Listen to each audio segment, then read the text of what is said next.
Sorry, I was muted. Hello, everyone, and welcome to the stream. Tonight we have quite the lineup joining us to have a variety of discussions, mainly focused for the start on Georgia Gold Rusher and Rapterra, but we're going to move on from there to talk about some other things coming up.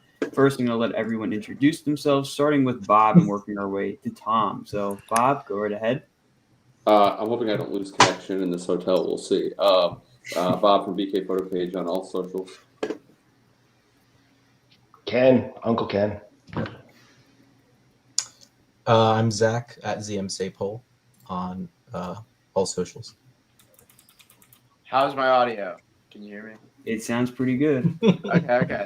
I'm Aaron. I'm at Jersey Devil Aaron on Instagram and my YouTube. It's blurry. Everything's so blurry. Anyone get that? No. Hey y'all, I'm Tom. You can find me on Instagram at Tom'sTracks99. I'm the only person, I'll say right up front of the stream, who has not ridden any of these new rides. So everyone else is going to pitch me on which one they like best, and we'll see. Maybe that'll help me decide where to go and which one to get on first. So I'll let you all talk. Tom's going to have a bit of an interesting role on the stream because he really can't have an opinion on any of these two rides because he hasn't ridden them. So we'll kind of be pitching. Like you will have to sell me on both of these rides. Exactly. So, and Colin, I noticed you had to tease me with that opening video with the last coaster. I know, yeah. So that video is not out yet, but if you guys have looked at the Collider Studios Instagram, you would know that our trip to Busch Gardens on St. Patrick's Day, it wasn't a total fail, but it kind of felt like a fail because Pantheon never opened, and that vlog will come out at some point in the near future. It's done. I'm just trying to sequence it all correctly, but yeah, quite the tease indeed, Ken. But speaking of Ken, we're going to start off with Georgia Gold Rusher reviews. So out of everyone in the stream, Ken and I are the only two that got to ride Georgia Gold Rusher this ride. Ken and I actually rode it on my birthday, Thursday, March 13th. It officially opened to the public on Saturday, March 15th. So it just had its second weekend of operation. So I'm going to start with Ken. Ken, give me some of your general thoughts and just what you thought of Georgia Gold Rusher. I will say that going in, I was not expecting much. It was not the highlight of this trip for me. But afterwards, it changed my mind completely. It is, I guess the best way to put it is it's the closest thing we're going to get to an impulse coaster like Possessed. It packs a punch more than I expected, and it's a really fun ride. You can ride it over and over again. The area is themed amazingly. I don't know how they did it so quickly. I would say get out and ride it. It is well worth the trip. Yes, I could not agree more. It was really cool as well to be able to experience it early at Media Day. I always love getting to attend the Media Days because you get to see everything without any kind of spoilers or any idea of really what it looks like. So getting to see it fresh to your eyes is always really cool. And like Ken said, I really did not expect much of anything out of Georgia Gold Rusher. Honestly, it looked like a very mediocre ride. I really didn't think it was going to do much of anything. So, and I know Ken knows that I was not very excited about this ride. I was like, it looks all right, whatever. We'll see how it goes. But that first ride, I was like, whoa. I mean, you could see the surprise on my face. Out of all the on-ride reaction POVs I've had, I think that one really does encapsulate the best just how surprised I was by the ride. You can really see the airtime in that POV too, which is awesome because I know a lot of people didn't expect much of any kind of airtime out of that ride, but no, it delivers some really powerful ejector airtime. And the airtime, it hit it and you're going right into the station, so it feels like you're going to hit the station. Oh yeah, because there's a pretty low clearance right there with the roof of the station, so you come very close to that. And I liked your comparison of this model to the Impulse. I didn't even think about it like that. Honestly, I would probably take Gold Rusher over an Intimate Impulse coaster. And I love the Intimate Impulse coasters, but I think Gold Rusher is a bit better, mainly because of the airtime more than anything else. Ken, what do you think? I still love Possessed. I'm sorry. Fair enough. Fair enough. I love that model coaster, but it's not going to be around much longer. So I think Gold Rusher definitely has a lot more staying power compared to the old Intimate Impulse coasters. But like Ken was saying with the theming, that was one of the most surprising things about the attraction to me, because obviously, as we know, it was originally built with a completely different name, completely different theme, color scheme, and having been to Over Georgia in the past, that theme never would have made sense in the area of the park that it's in. So I'm really glad they made the switch over to Gold Rusher, and it felt like I was walking in a Cedar Fair park with the way they did the queue. So props to Six Flags and the Six Flags Over Georgia team for really making that happen. And of course, thanks again to everyone at the park, both on the corporate level and on the park level, for having us at Media Day, as is the case with all of them. It's always greatly appreciated for the real spectacle they put on for us.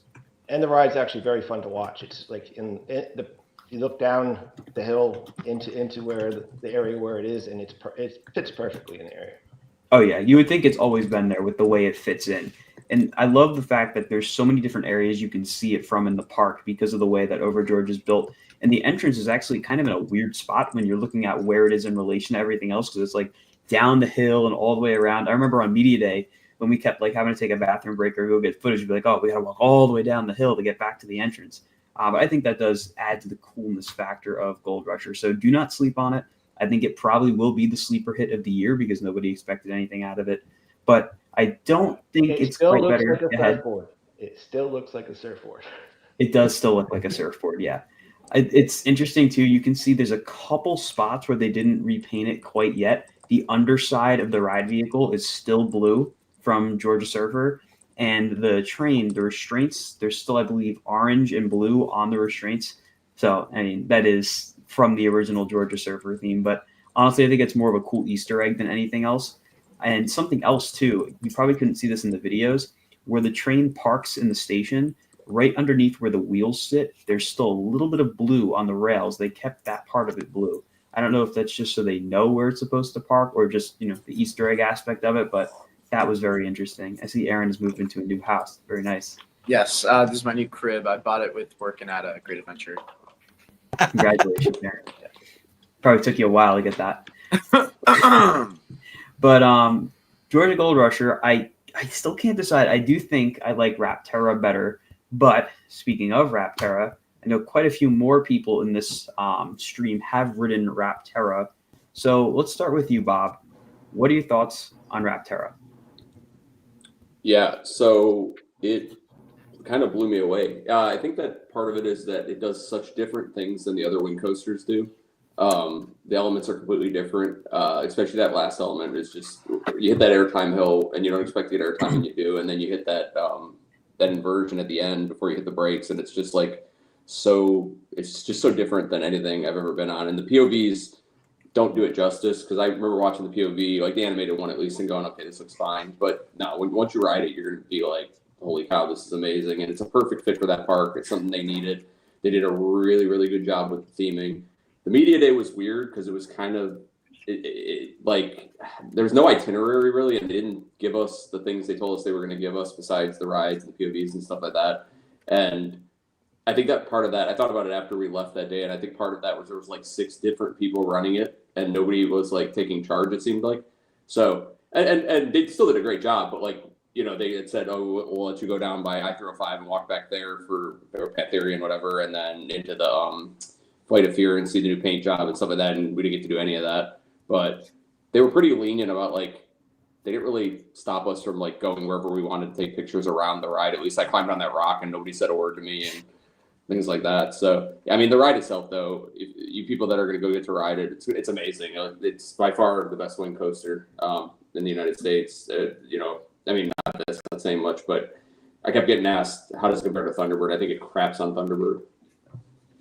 Yes, that I 100% agree. I mean, I will be fair. Thunderbird is my least favorite wing. I thought it was. It makes me lightheaded every single time. I just think the layout's really kind of weak on that. Like the launch is cool, but I'm not a huge fan of what else. Everything in between the launch and then the 2 barrel rolls is kind of. Yeah, I agree. Rapterra is a much more complete ride. Yeah.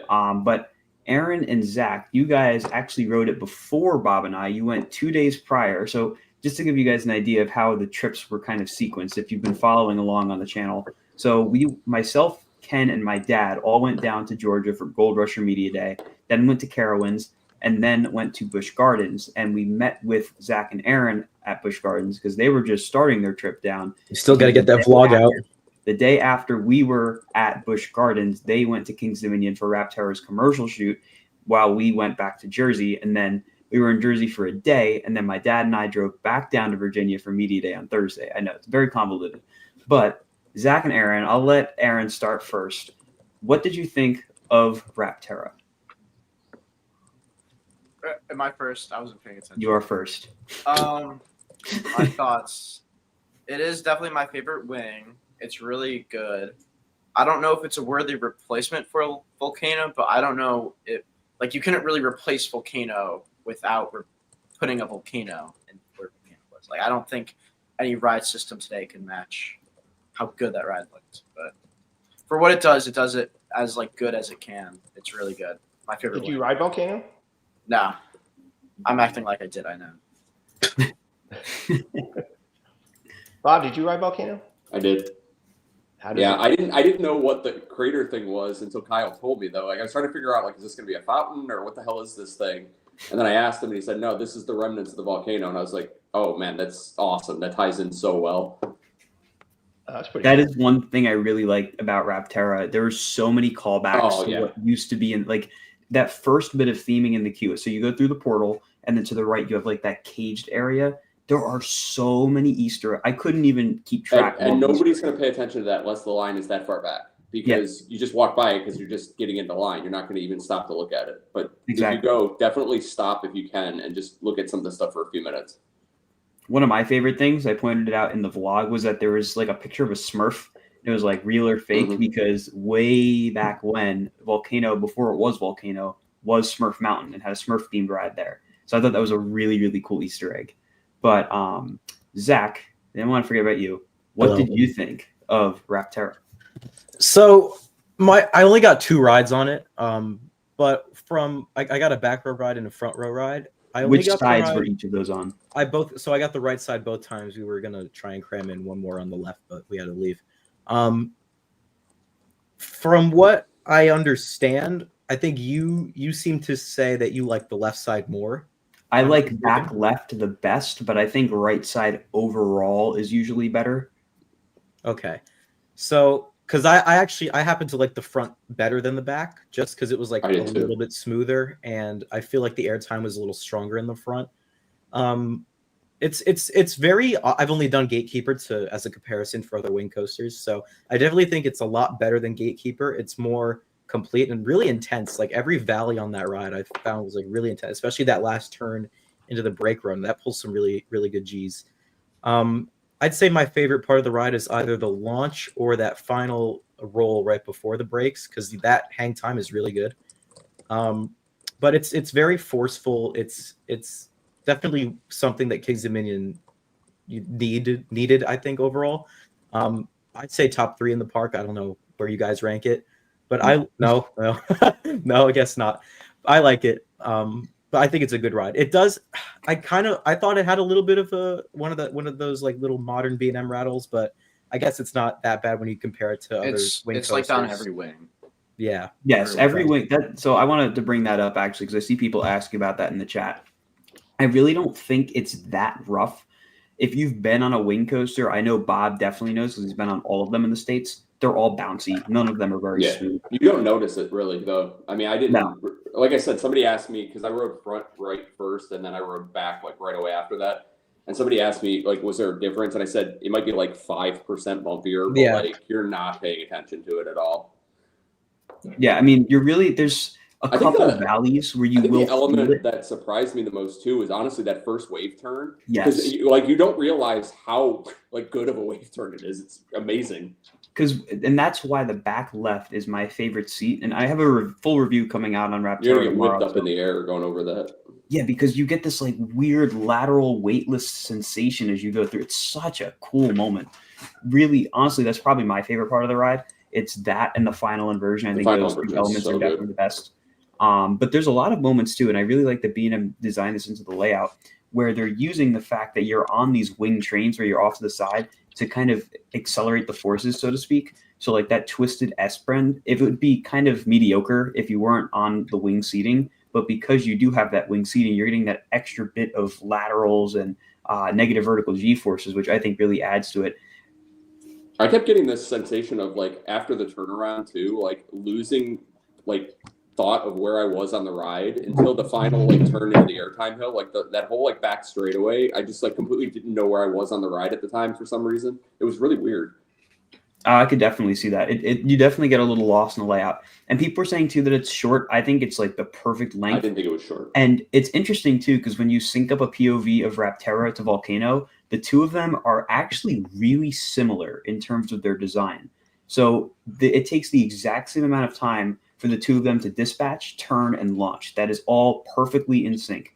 And then from there, the dive loop on Rapterra and the Immelman on Volcano were almost perfectly in sync. And the final roll and turn into the brakes were also almost perfectly in sync for both of them. So I don't know how much of that was really intentional, but it definitely pays a lot of homage to Volcano, despite the fact that it's a very different ride. I didn't get to ride Volcano, but Volcano, I can kind of assume what it was like from the POVs, and having ridden similar models of coaster that probably very intense in the valleys, had some good hang time on the inversions. I think people definitely talk it up a lot more than it really should be because, you know, I was it's pretty gone. shit.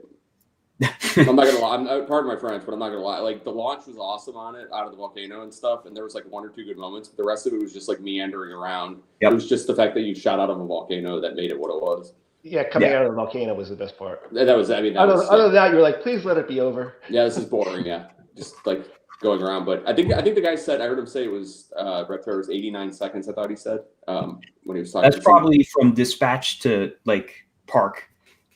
I think prime ride time, it's probably in the 30 to 45 second range, 35, 45 second range, something like that. I don't remember exactly what it was.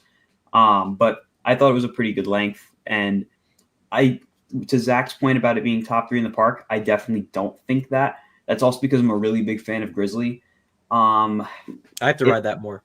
I'd say it's probably top 5 in the park. I think it's stiff competition between that and Dominator because I'm a big fan of Dominator as well. But Rapterra like genuinely was a really good addition. And to everyone who's saying, "Oh, you were paid to say that it was good because they invited you," I'm being. He was. I mean, no. But, I'm joking. Guys, if I had a certain strong opinion about the ride that was not good, I would have shared it. I'm not going to sugarcoat it. So right. I don't really have any issues with the ride. Personally, I'm just not a huge fan of the wing coaster model. So yes, this is my favorite wing coaster. Does that mean it's a top 50 or top 100 coaster? Probably not. I still think it's fun though. And, yeah, and it's very fun. The GP and the enthusiasts are both going to love it. That's the thing. It's going to hit both groups equally where they're going to all love it. Yes. And the 48-inch height requirement's awesome. It's funny how that has a 48-inch height requirement, and then some of the other, like the mine trains in the Six Flags and Cedar Fair chain, also have a 48-inch height requirement, which makes absolutely no sense to me. But that's kind of what's been starting to happen lately. I don't know if you guys know, but I believe Dahlonega at over Georgia, the one at over Texas, and a couple others all raised their minimum height requirement to 48 inches, which is bonkers to me. But yeah, you can ride Rapterra, El Toro, and a mine train at the same height for some reason. But I think that's probably about everything we have to say about Rapterra, unless there's anything else someone wants to add. I'm getting a call. It's from Brian Bachicha. Oh, I have to go. Shoot. All right. Bye, Aaron. I thought I'm getting a call from also from somebody named Brian Bachicha. All right. Well, goodbye, Zach. Say goodbye. Anyways, what were you saying, Bob? Anyways, I think like a couple things that I did notice, like the station is very plain. Like, I mean, the theming around it leading to it with like the arch and everything is really cool. But like the station itself is like, I mean, it's whatever. I think they could have done more with that maybe. But I mean, that's a nitpicky thing. And then I told you, I asked Kyle about covering the line with the canopies, and he said he's pretty sure that like they're going to do it after the fact, like they did with Iron Menace. Right. Yeah. So I think my two biggest gripes with the theming. So you were talking about how the station looks a little plain, and initially I thought that, but then it was kind of explained as to like why that is. So at any of like in the real world, if you were at like a site like this where you're kind of extracting, you know, whatever it may be, you're going into a temple, you're going to have your temporary structure set up around it so that you have a, you know, covered area to work in. And when you look at it through that lens, it is dead on with the theming, with the way that it's set up like a temporary structure. I understand that definitely kind of seems like, well, I mean, you know, they did it because it was the easier thing to do and the cheaper thing to do probably. So I get that perspective. But when you actually look at it through the context of the ride and the theming, it makes perfect sense. I mean, the way Foundation is kind of established in the entire Jungle X area as being like this crew that's going around checking out these different sites, right? So the fact that that's the theming for Rapterra, you're going into this, you know. But how are they going to get that across is the question. Because like, are they going to put signs in the line telling the story? Or are they going to put like a story on the website? How are they going to get that storyline across? Because like Kyle was explaining it to me and I was following it kind of, but I'm like, I really wish this was down on paper somewhere or on a poster somewhere so I could read it and like really get into the like idea of the theme.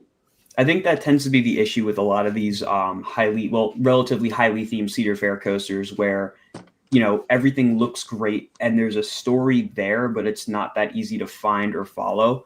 I know early on, actually before you got there at Media Day, they had in the queue playing all these different audio spiels, all for the theming. And at a certain point of the day, it stopped, but it was starting to like make all the pieces kind of connect together. And I'm sure as you're standing in that queue for however long it may be, eventually all the dots would be connected in your head and you'd kind of understand what the theming is. But I do agree that there could definitely be a bit of a better job in terms of kind of getting that story across, because there is a story there. They'll probably just put Fun TV in. They probably will.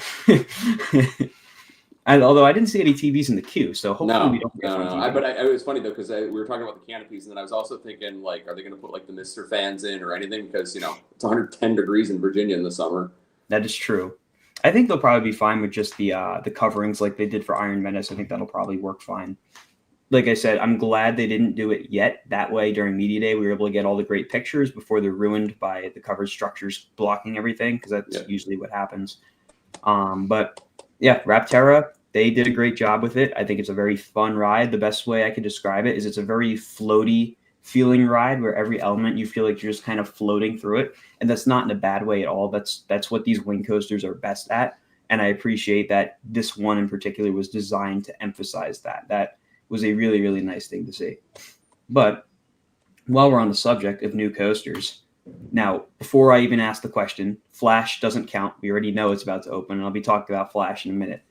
Other than Flash, which new coaster do we think is next to open for 2025? This isn't just Six Flags coasters. We'll keep it North America. But which of the new coasters opening, the major ones, I guess, do you think is next? I think Alpen Fury probably. I actually think Alpen Fury is going to be a lot later than expected.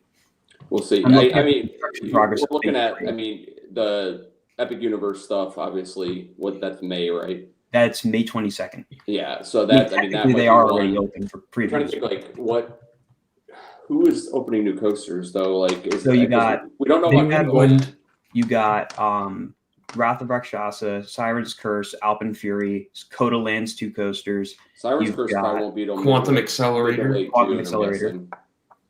What'd you say, Bob? I said I'm guessing Siren's Curse won't be like mid to late June is my guess. Although they might try to have it by Memorial Day weekend. Who knows? Although I don't know if they'll do that with Coaster Stock being the weekend after. I'm not sure. We'll see. See, the way I'm looking at it, I think in terms, so track work wise, Big Bad Wolf is the furthest along. Track work's already done on that. And I was actually just there, so I got to look at it. I got cool pictures of it. Well, you were there too, yeah. It's really cool looking. They're putting up the village very quickly. There's a lot of really cool Easter eggs in there too. I saw something that was a nod to Drakenfire, which was awesome. Wrath of Rakshasa looks like it could be coming up very soon. It's almost completely done with track work. The only thing that hasn't been done yet in terms of vertical construction is the final turn that goes to the brakes. Everything else looks to be done.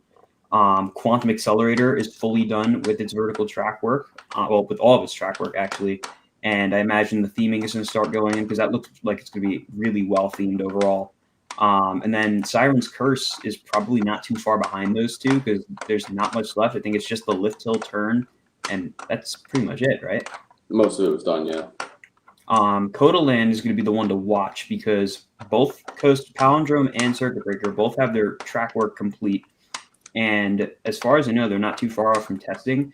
And I personally wouldn't be surprised if Coda Land opens the coasters, even if the park isn't like fully done yet, just for the sake of getting them open and beating Cedar Point to the record for the first tilt coaster in North America.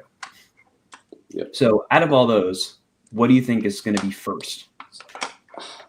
It's probably going to be Wrath of Rakshasa, I would think. When is their opening day? Probably like end of April or something? I can check right now. When is Six Flags great? It's weird for Six Flags, even being that's a Six Flags Legacy Park, to actually have a coaster opening when the season starts. So That is true. It looks like their opening day is Friday, April 18th. okay, so mid-April. I mean, I don't know if it'll be open by then, but I could see it being open by I'd say in May. May or June. Yeah. June would be a little late, I think. But I could see May for sure. I think there's going to be a lot of May open. April seems like it's going to be a bit of a dead be a bit of a dead month in terms of new coaster openings, because we're kind of in that weird phase where like March had this blitz. I've called it the trifecta, where you got Gold Rusher, Rapterra, and Flash, and then it's going to be like nothing for a little while, and then there's going to be another blitz with when you have Quantum, Rakshasa, Siren's Curse, Big Bad Wolf, etc., etc. Yeah. It's just a matter of what that order winds up being that I think is really going to throw people for a loop. I know I'm keeping a close eye on it because I'm going to have to be traveling to a lot of these. So hopefully travel plans align and make it kind of easy to string them along or however it winds up going. But I do think there's a good shot of really, I think it's between Big Bad Wolf, Rakshasa, and Quantum in terms of being next, not counting Kodaland because they're kind of in their own boat. They're not really doing the construction process the same way those other parks I just named are. But it's going to be interesting either way. I think it's going to be Kodaland. Kodaland? I think they're gonna. I think what you said is true. I think they're gonna try to rush at least the tilt coaster open to say that they open theirs first. I mean, they've been sitting on it for so long. If I were them, I'd be like, you know what? We need to just do it. Get it open now so that, you know, we at least all this hard work wasn't for, you know, not nothing, but not for getting the record. So I would definitely see that as being a big motivating factor for them. But you guys in the chat, I'll get to it in a little bit. But, oh, I forgot Lost Island, too. They're getting an RMC. How about the Hot Wheels coaster? Oh, yeah, and Mattel Adventure Park. That's right. Who the hell knows when that's going to open, though? It's been like supposed to have been opening for Coming 4 years for now. 10 years. Yeah. That is true. I don't know. We'll see. Fire Runner, I think, I don't know where it's at in terms of like vertical construction. I know for whatever Somebody reason, posted a thing on Instagram today. It was like the coasters of Lost Island from like drone footage, and it was literally just the footers. Like there was no track. really. I know track is on site. Yeah, And I I'm remember- just saying that was like recent. Like, do they not have anything up yet? That'd be kind of surprising if Man. they didn't. We did forget one. Because I'm looking into it. We forgot one. Snoopy's Racing Railway. Hero, that one. So I just saw that one. Vertical track work's all done on it. It looks like they're just doing the theming in the station. That'll probably be an April opening because it seems like that's following a very similar construction pattern to Snoopy at Kings Island last year. And it was funny because when I went out to Top Thrill Media Day and we went to Kings Island afterwards, it was like very, very far along. It was only a couple weeks out from actually opening. And I think Snoopy at Carowinds is going to be a very similar situation. Yeah, so somebody posted on Reddit an overhead view of Fire Runner, and there's nothing. It's just foundation work and footers. Really? And I know because I remember seeing their construction update. They had the footers for the coaster itself poured, and then they did the like rebar and everything for the queue already for some reason, which I don't know why you would do that before you do the coaster, but Yeah, it looks like just footers, the like base for the station, and like all the foundation work. that could be a bit of a late opening then. I know Alpenfury, they're starting to move relatively quick, but they are still like, they have a lot to do. That's a very Did they have a complicated- bad winter or something where they weren't able to work or what? I feel like the fact that it goes through so much of Wonder Mountain has been what's been causing a lot of the delay. Well, I don't even know if I'd call it a delay really. It seems like maybe it's a little behind schedule. I don't think anything too severe, but I think the work that's going to need to be done with Wonder Mountain is going to be what causes it to take a little longer than some might expect. Plus, I mean, it goes through a very interesting. I mean, Bob, I know you've been to Wonderland. Ken, have you been there? Yeah. Okay, so you know how complicated this layout is going to be because of how many areas it's sprawling across. I mean, it's going from your vortex all the way across to by the globe where the Sky Coaster was, all the way back. I mean, it's a crazy plot of land that thing is taking up. So it's definitely going to be a bit of a complex build. But now that we kind of discussed all of that, let's get into what I know a lot of you in the chat have been waiting to hear me talk about. Flash. It's finally opening. Never thought I'd say that. So Well, yeah, I don't want to jinx it yet. I mean, Colin, Quasi opens on April 26th, and they have an SBF piece of spinner opening. Oh, so that's I'm going right, to guess Crazy Eight. that's going to be the next one. I guess that'll be the first then. That'll be the next one after Flash. But speaking of Flash, so just so you guys have an understanding of how everything's going to go, obviously opening day for Great Adventure is this Saturday, March 29th. We're less than a week away.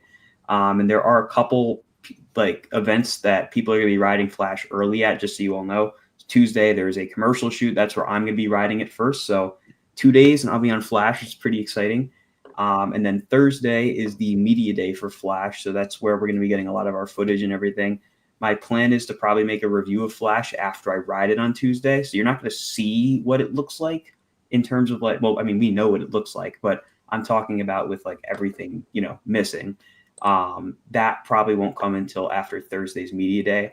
And then of course, Saturday, March 29th, that's when the official opening of the ride is. If you're a pass holder, first 2 hours, there's going to be ERT. Well, I call it ERT. It's a strange way they're doing it. It's a reservation system. If you haven't done it already, if you go on their website and go to the events, you'll see listed underneath the events that there is a tab for the Flash opening for the first 2 weekends of Great Adventure's operating calendar. So that's this weekend coming up, the 29th and 30th. Then the following weekend, which is the 5th and 6th of April, they're going to be having for the first 2 hours of every day this reservation system where you either reserve for 11 o'clock or 12 o'clock. And that's how you get your ride as a pass holder. And then after that, it'll open to the public. Curious to see how that goes, because the reservation system is being done through like the way they did Power Hours reservations. So it's interesting for sure. I'm assuming they're doing this because of capacity concerns and they're worried that Flash is going to get a crazy line. I don't think it'll be that bad because it'll probably have decent throughput, but we'll see how it goes, of course. But if you are planning to ride Flash on opening weekend, make sure you have your reservation. At least with the reservation, you'll be guaranteed one ride, given that it doesn't go down. And then as for when it opens to the general public, I really don't know how that's going to go.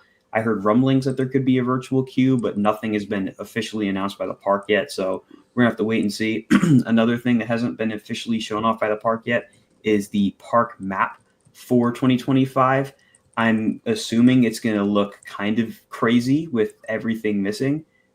So I'm curious for when that comes out. And as is the case every year when that does become public, you'll see an analysis video of it going over everything that's changed. I have a feeling this year there's going to be a lot that we're going over compared to previous years because there's a lot changing for the 2025 season, to put it bluntly.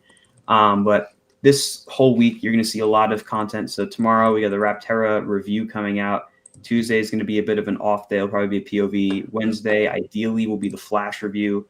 Thursday, you're going to see our Flash on ride reaction, and then all the media content will start to trickle out. And then we're going to have opening day stuff. Plus, there's still Busch Gardens Williamsburg vlog on the back burner, Fun Spot vlog on the back burner, as well as our Funland of Fredericksburg visit on the back burner. I know I just kind of dumped a whole bunch of non-Flash related stuff on you guys, but I figured I'd get it out now. So out of everyone in this chat, I know, Bob, you are not coming up for Flash's opening, right? No. Ken will be there and Tom will be there at some point. I know Ken will be riding it early with me. Tom, I'm assuming opening weekend for you, right? Opening day for me, God willing. I wish you luck. Obviously, we'll be there rocking the Long Live the King shirts. I'm sure there's going to be a lot of those on opening day. I'm actually really curious to see how many of them pop up because I know there were a lot of sales of them. So that's very exciting to see that all pop up. But while we're on the subject of Great Adventure, let's talk about the demo status. And there's really not much to talk about because just about everything's gone. As far as I know, so obviously I haven't put the drone up just because scheduling, there really hasn't been time to put the drone up, but I know a couple other people have. And then there's just been, rumblings from people who have seen what it looks like in the park. Lantern is now completely gone. The lift hill was still standing for a while, but that's completely gone now. The station's gone. It's all completely leveled, just dirt. And the same can be said over at Kingda Ka, where it once stood, all dirt. As far as I know, Golden Kingdom really hasn't been touched very much, and it seems like we're not really going to get to see much of Golden Kingdom in 2025. I know there's going to be a giant wall, because it's kind of funny because Superman's on its own island all the way out in the back of the boardwalk. So there's probably just going to be a massive wall as you're walking down to Superman. It's going to look ridiculous, but there's going to be that more than likely. So, yeah, lots going on over there. Cyborg's completely gone. And we've been able to see from the little bits of videos that have been posted to the Great Adventure social media that it looks like they've just kind of filled it in with whether it be concrete or something. It's kind of hard to tell, but maybe they'll just use that as like an event space or something where Cyborg once was. And Flash's entrance is now where Cyborg's entrance was, as I figured would wind up happening. Sky Coaster, Daredevil Dive, that's gone, completely gone. Skyway Towers, as far as I know, are starting to come out, which kind of surprises me. I didn't think that was going to happen. But towers are coming out? Supposedly, some of the towers are starting to be taken out. I know the ones near the Lakefront Station are starting to go. The Lakefront Station's completely gone. It's safe to say we're all going to be really shocked by everything that's gone come opening day. So going into that parking, waiting to get to the parking lot is going to be quite a shock for a lot of people. Speaking of opening day, as for what to expect, I already kind of went over everything with Flash. As for crowds, this is the first time ever I really don't know what to expect because people are still really angry about everything that happened in 2024 with the closures and what have you. So I'm curious how much of an impact that's going to have on opening day and opening weekend extension. Or how many people are honestly going to stay away. You know, because everyone claims they're going to boycott it, and then you'll see them there on opening day. So, yeah, they'll be there. They will be there. They got to get their people will definitely show up. I wouldn't expect everything to be ready. I definitely wouldn't expect everything to be on full capacity. Again, I really don't know what the status is. We don't even know what rides are definitively going to be open yet. That's all just going to be kind of we'll find out when we get there.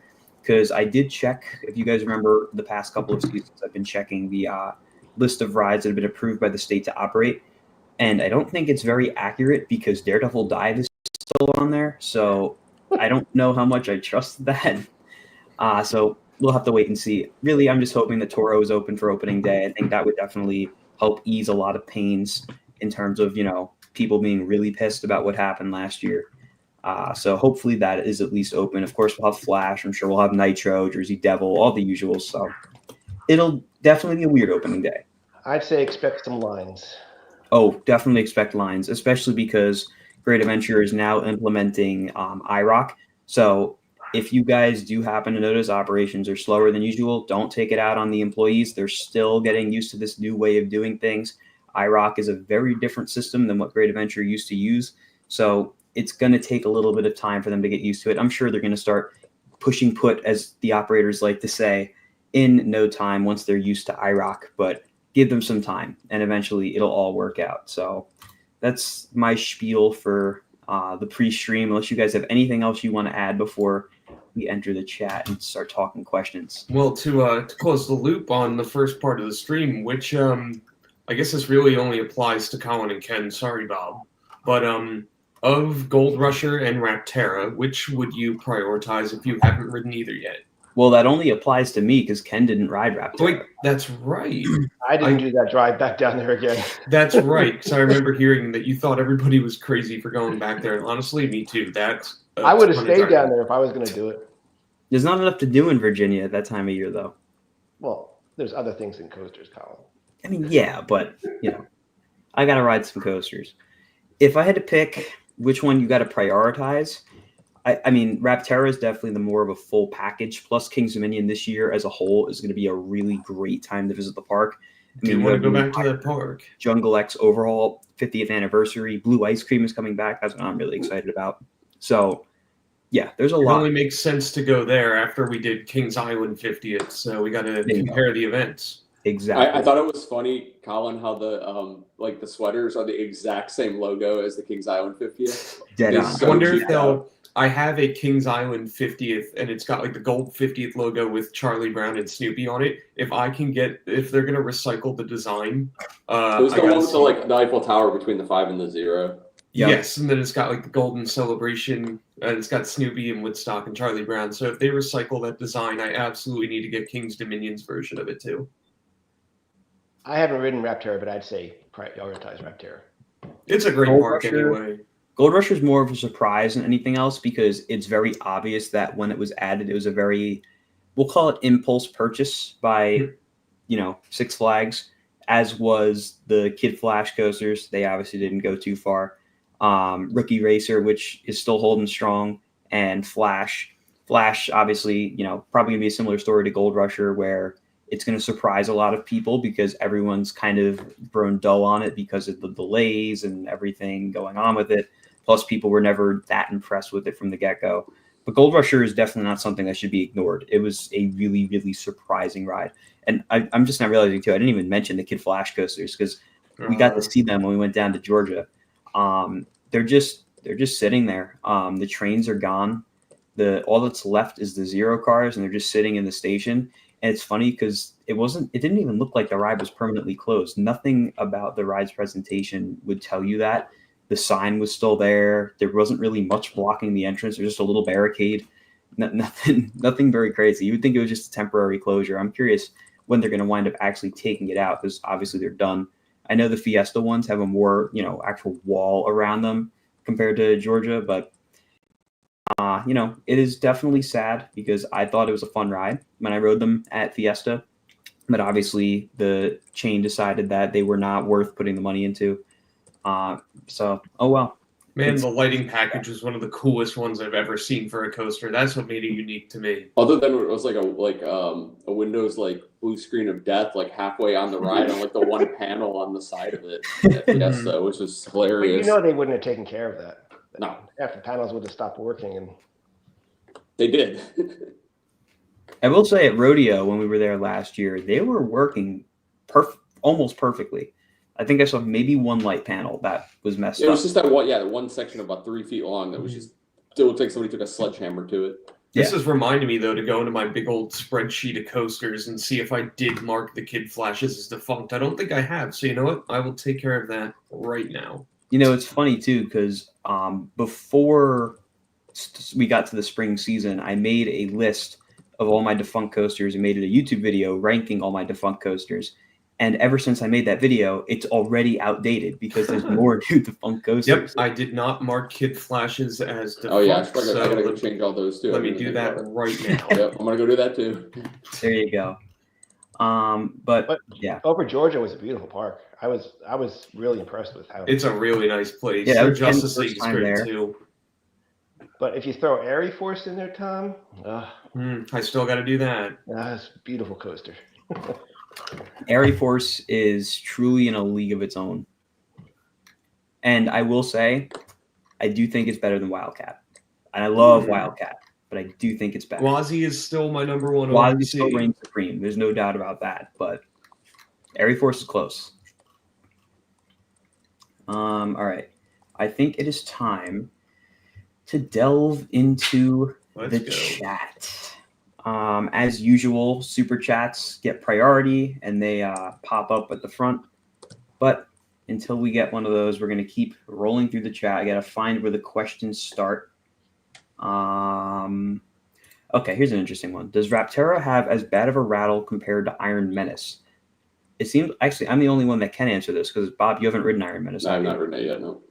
Iron Menace had a worse rattle than Rapterra. There's no doubt about that. Rapterra, obviously New B&M has kind of developed a reputation, or, whether it's, justified or not, it has this reputation of not being anywhere near as smooth as they should be. And Rapterra definitely isn't as smooth as you would expect, but it's a wing coaster, so it has that natural bounce anyways. So it's really not like a surprise with the level of smoothness it has. Iron Menace was a different story, put it that way. Velocicoaster is better than Pantheon. Yes. Yes. I don't think anyone would object to that. Happy birthday, Colin. You're about 2.5 weeks late, or a week and a half late, but thank you. Let's see. Georgia Gold Rusher reminds me of a more thrilling version of Pipe Scream at Cedar Point. Yeah, that's pretty accurate, I'd say. I mean, very similar in concept, just that Gold Rusher has the splash feature. Well, the splash feature, it's really just a fountain. But I think that's a good thing. I don't think it's close to Pipe Scream. Pipe Scream isn't a coaster. Pipe Scream's definitely not a coaster. I will say that. But in concept, they are kind of similar. Six Flags America needs a Gold Rusher. See, I don't know that I agree because the thing with Gold Rusher, obviously, it's very low capacity. And if it had a turntable, I think it'd be better. I mean, at Over Georgia, eventually it will wind up getting long lines. I think what's really going to save that ride is it's in a really secluded area of the park where honestly it seemed like a lot of people couldn't even find the ride. So that kind of worked to its benefit where it didn't get too crazy of a line. In America, it never really gets crazy crowds. But, I mean, Six Flags America could really use anything at this point. So might as well give them a Gold Rusher. Okay, here's a flash question. For pass holder reservation, could you explain how it works and if you can do it? Okay, so you know what? Maybe it's easier if I just pull it. I can't show the entire process because I'd have to put my pass number in and all that, and I'm not doing that live. That could be fun. Yeah, I don't want to give everyone my information, but I'll show you guys how you do it. So when you're on the website here, you're going to go to the events tab, see all events, and at the top you'll see Flash Vertical Velocity event. Click Learn More. And then you get the whole little thing here. Click Reserve Now. Prompts you with the screen. So you do general, however many you're going to do. I didn't actually, you can only do it for one. So you got to do one at a time. Then you go to next, you put your pass number in. And keep in mind, you have to have your home park be Great Adventure. If your home park is New England, you can't do it. If you have an all park passport, and you're coming from a Legacy Cedar Fair park, it says right here, you need to go to guest services to verify your pass. So I could be wrong, but that makes it sound like if you have an all park passport from a Cedar Fair park, you can do it, but you need to go to guest services first.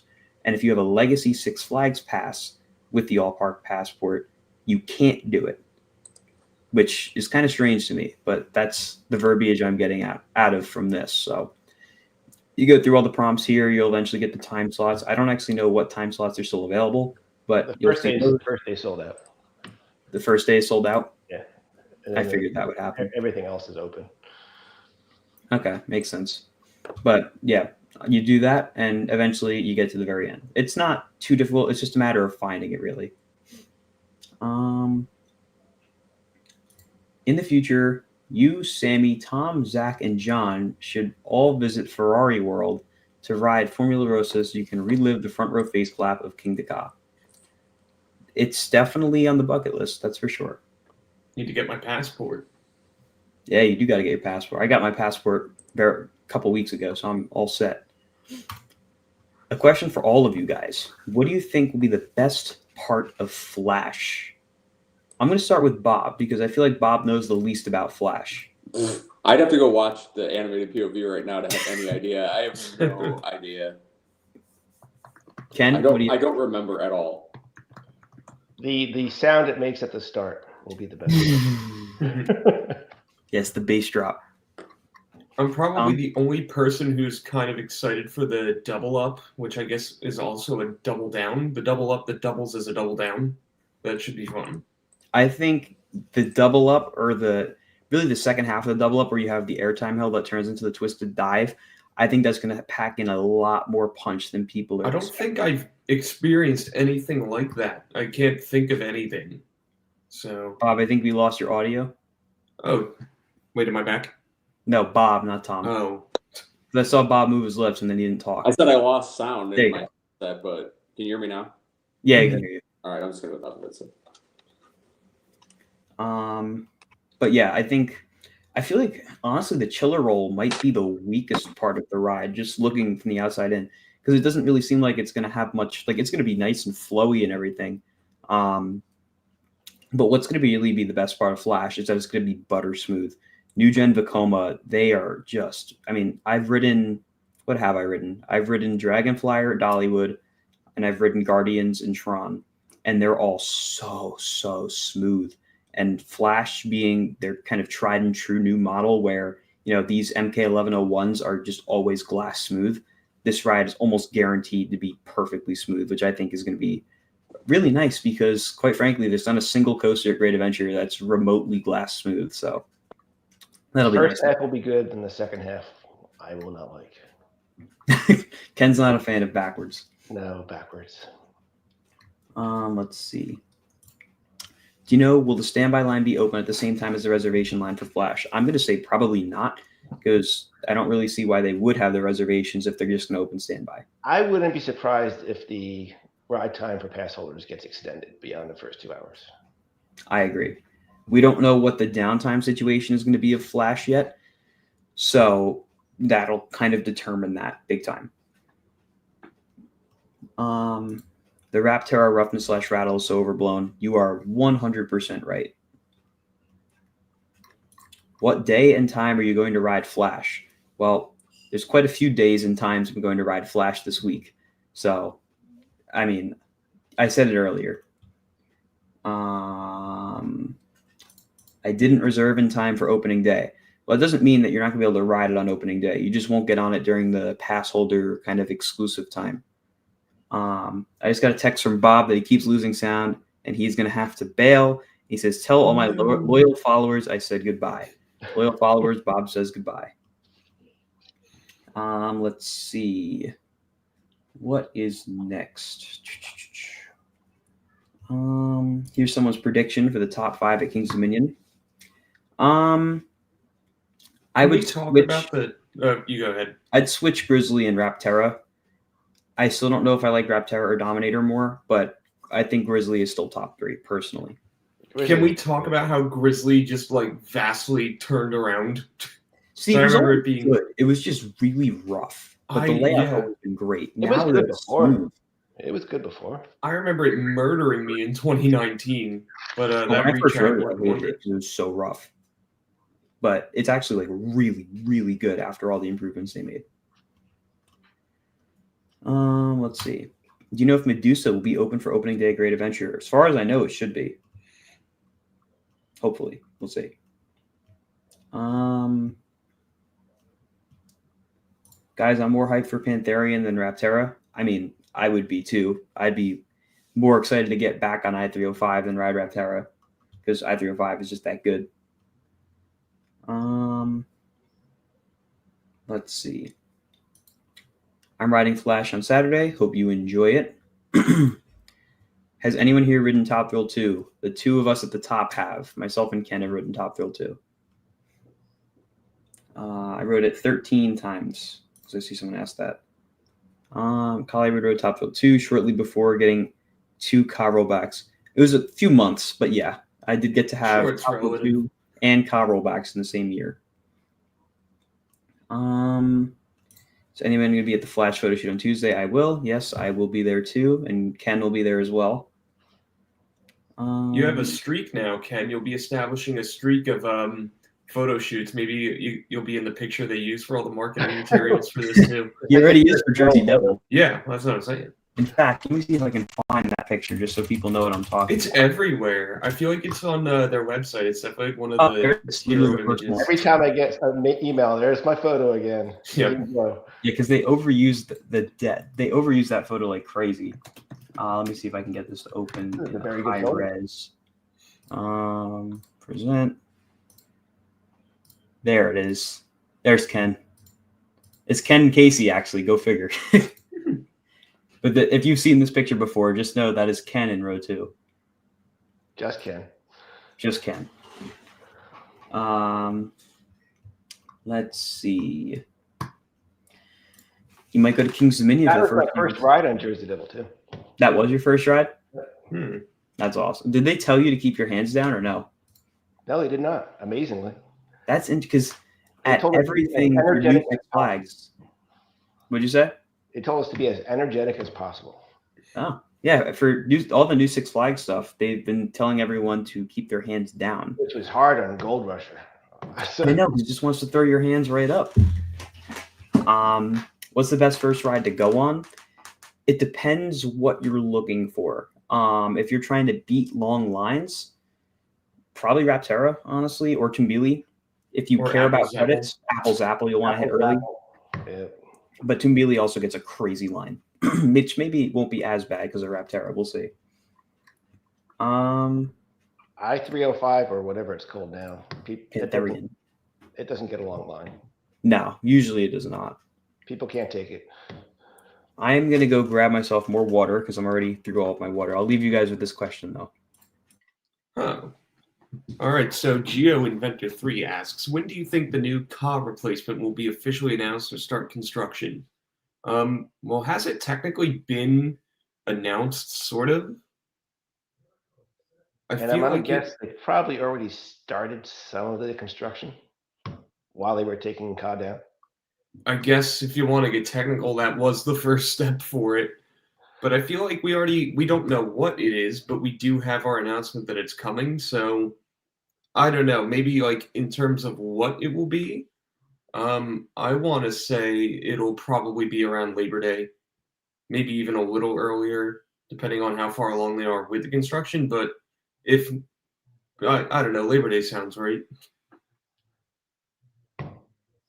I think they already started The construction, drilling and prepping for what's coming. I think yeah. they've already started that. Which again, if you want to get technical, Ka was the first step for that, like getting rid of it. But as far as like an announcement of a name or anything like that, I'm sticking to Labor Day. That's standard. Thinking Labor Day? Thinking Labor Day. I think they have to do it earlier. I think August. Well, August is probably what they're planning for, depending on the trajectory of the season. I could see that getting moved to being earlier. But we'll have to wait and see. They should have announced it when Ka came down. I think that would have been the smartest time to do it, but there's still drawbacks to that because if you did that then, you'd cannibalize the 2025 season. Because people are like, well, why am I going to go in 2025 when you have this ride opening next year? I'll just wait till next year. So that's probably the way they saw it. But what do you think, Colin? Did we technically get an announcement at some level when they put out the press release about Ka closing, but that it was going to get replaced by a record-breaking coaster? I mean, that's kind of like a cheap. Like, they didn't announce what it is. They told us what we could already assume. Officially announced means you know what it is. Everyone's just right. So I'd say probably not. I mean, start construction is going to start construction soon. That I will say. I mean, I don't know. They're probably going to wait till Flash gets out of its growing phase and then get rolling with it. That's my guess. I saw, not to spread rumors, but on Reddit, there were construction workers drilling stuff by Ka that don't know anything about what's coming, but we're told it's for the new coaster. That wouldn't surprise me, truly. I would not be surprised at all. All right, well, moving on from Ka for now, because I know it's going to come up again later. What are the top 5 to 10 best coasters at BGT? I'll give you the top 5. I don't feel like doing top 10. 1 is Gwazi, 2 is Montu, 3 is Kumba, 4, maybe I'll go Cheetah Hunt, 5 Shikra. That sounds about right. I can agree with that. You know what? Why don't I take the bottom 5? Okay. I'm looking at a list of all of them now. I think I did complete the park. Or no, you know what? I didn't get on a Penguin Trek. Oh, wait, no, I'm in SeaWorld. Phoenix Rising. No, I did get Phoenix Rising. So maybe we'll start with Phoenix Rising. Or no, you know what? Tigris, because Tigris isn't objectively bad. So let's go Tigris, Phoenix Rising, Cobra's Curse. Then give me Air Grover. Why not? Okay, respectable.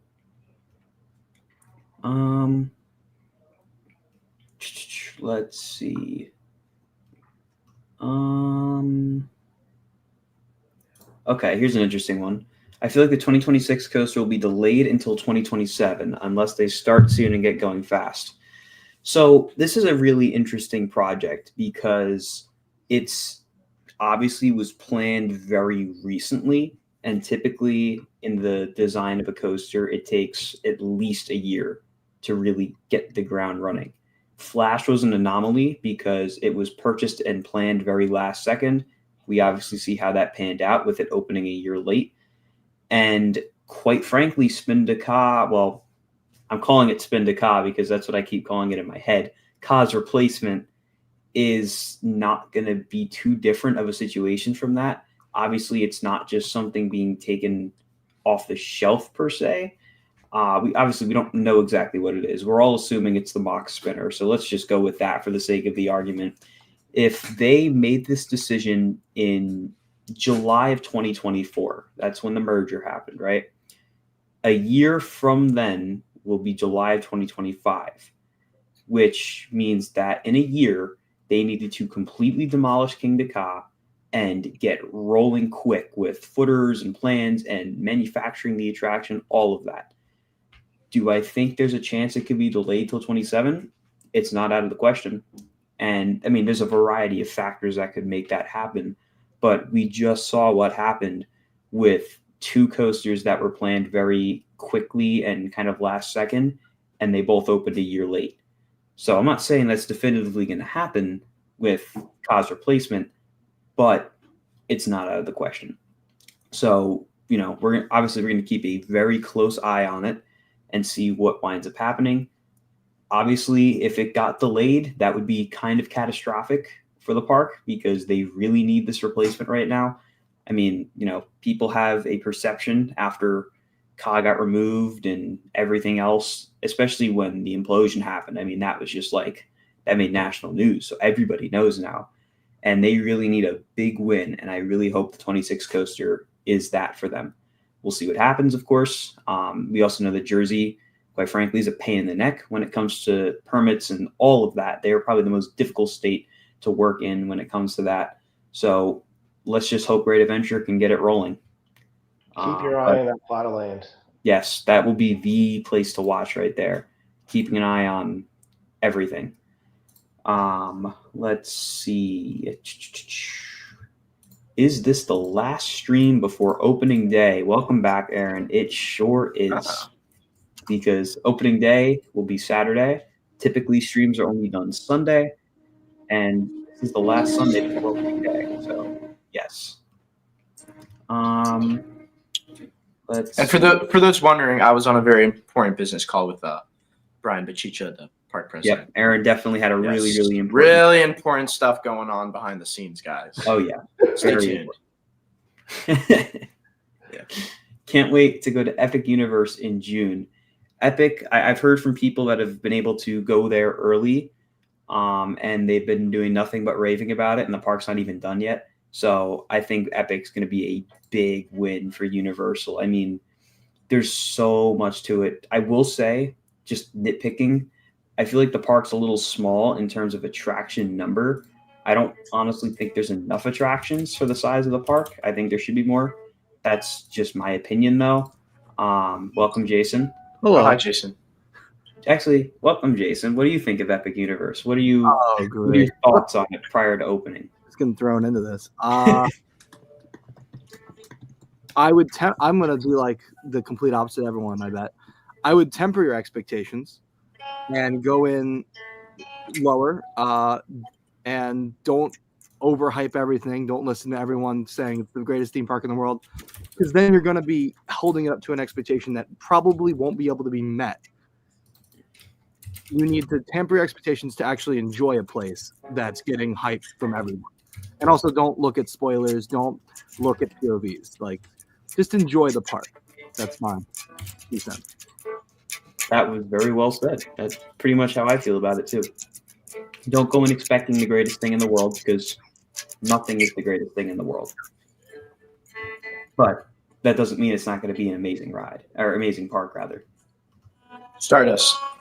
Stardust looks bonkers. That thing looks nuts.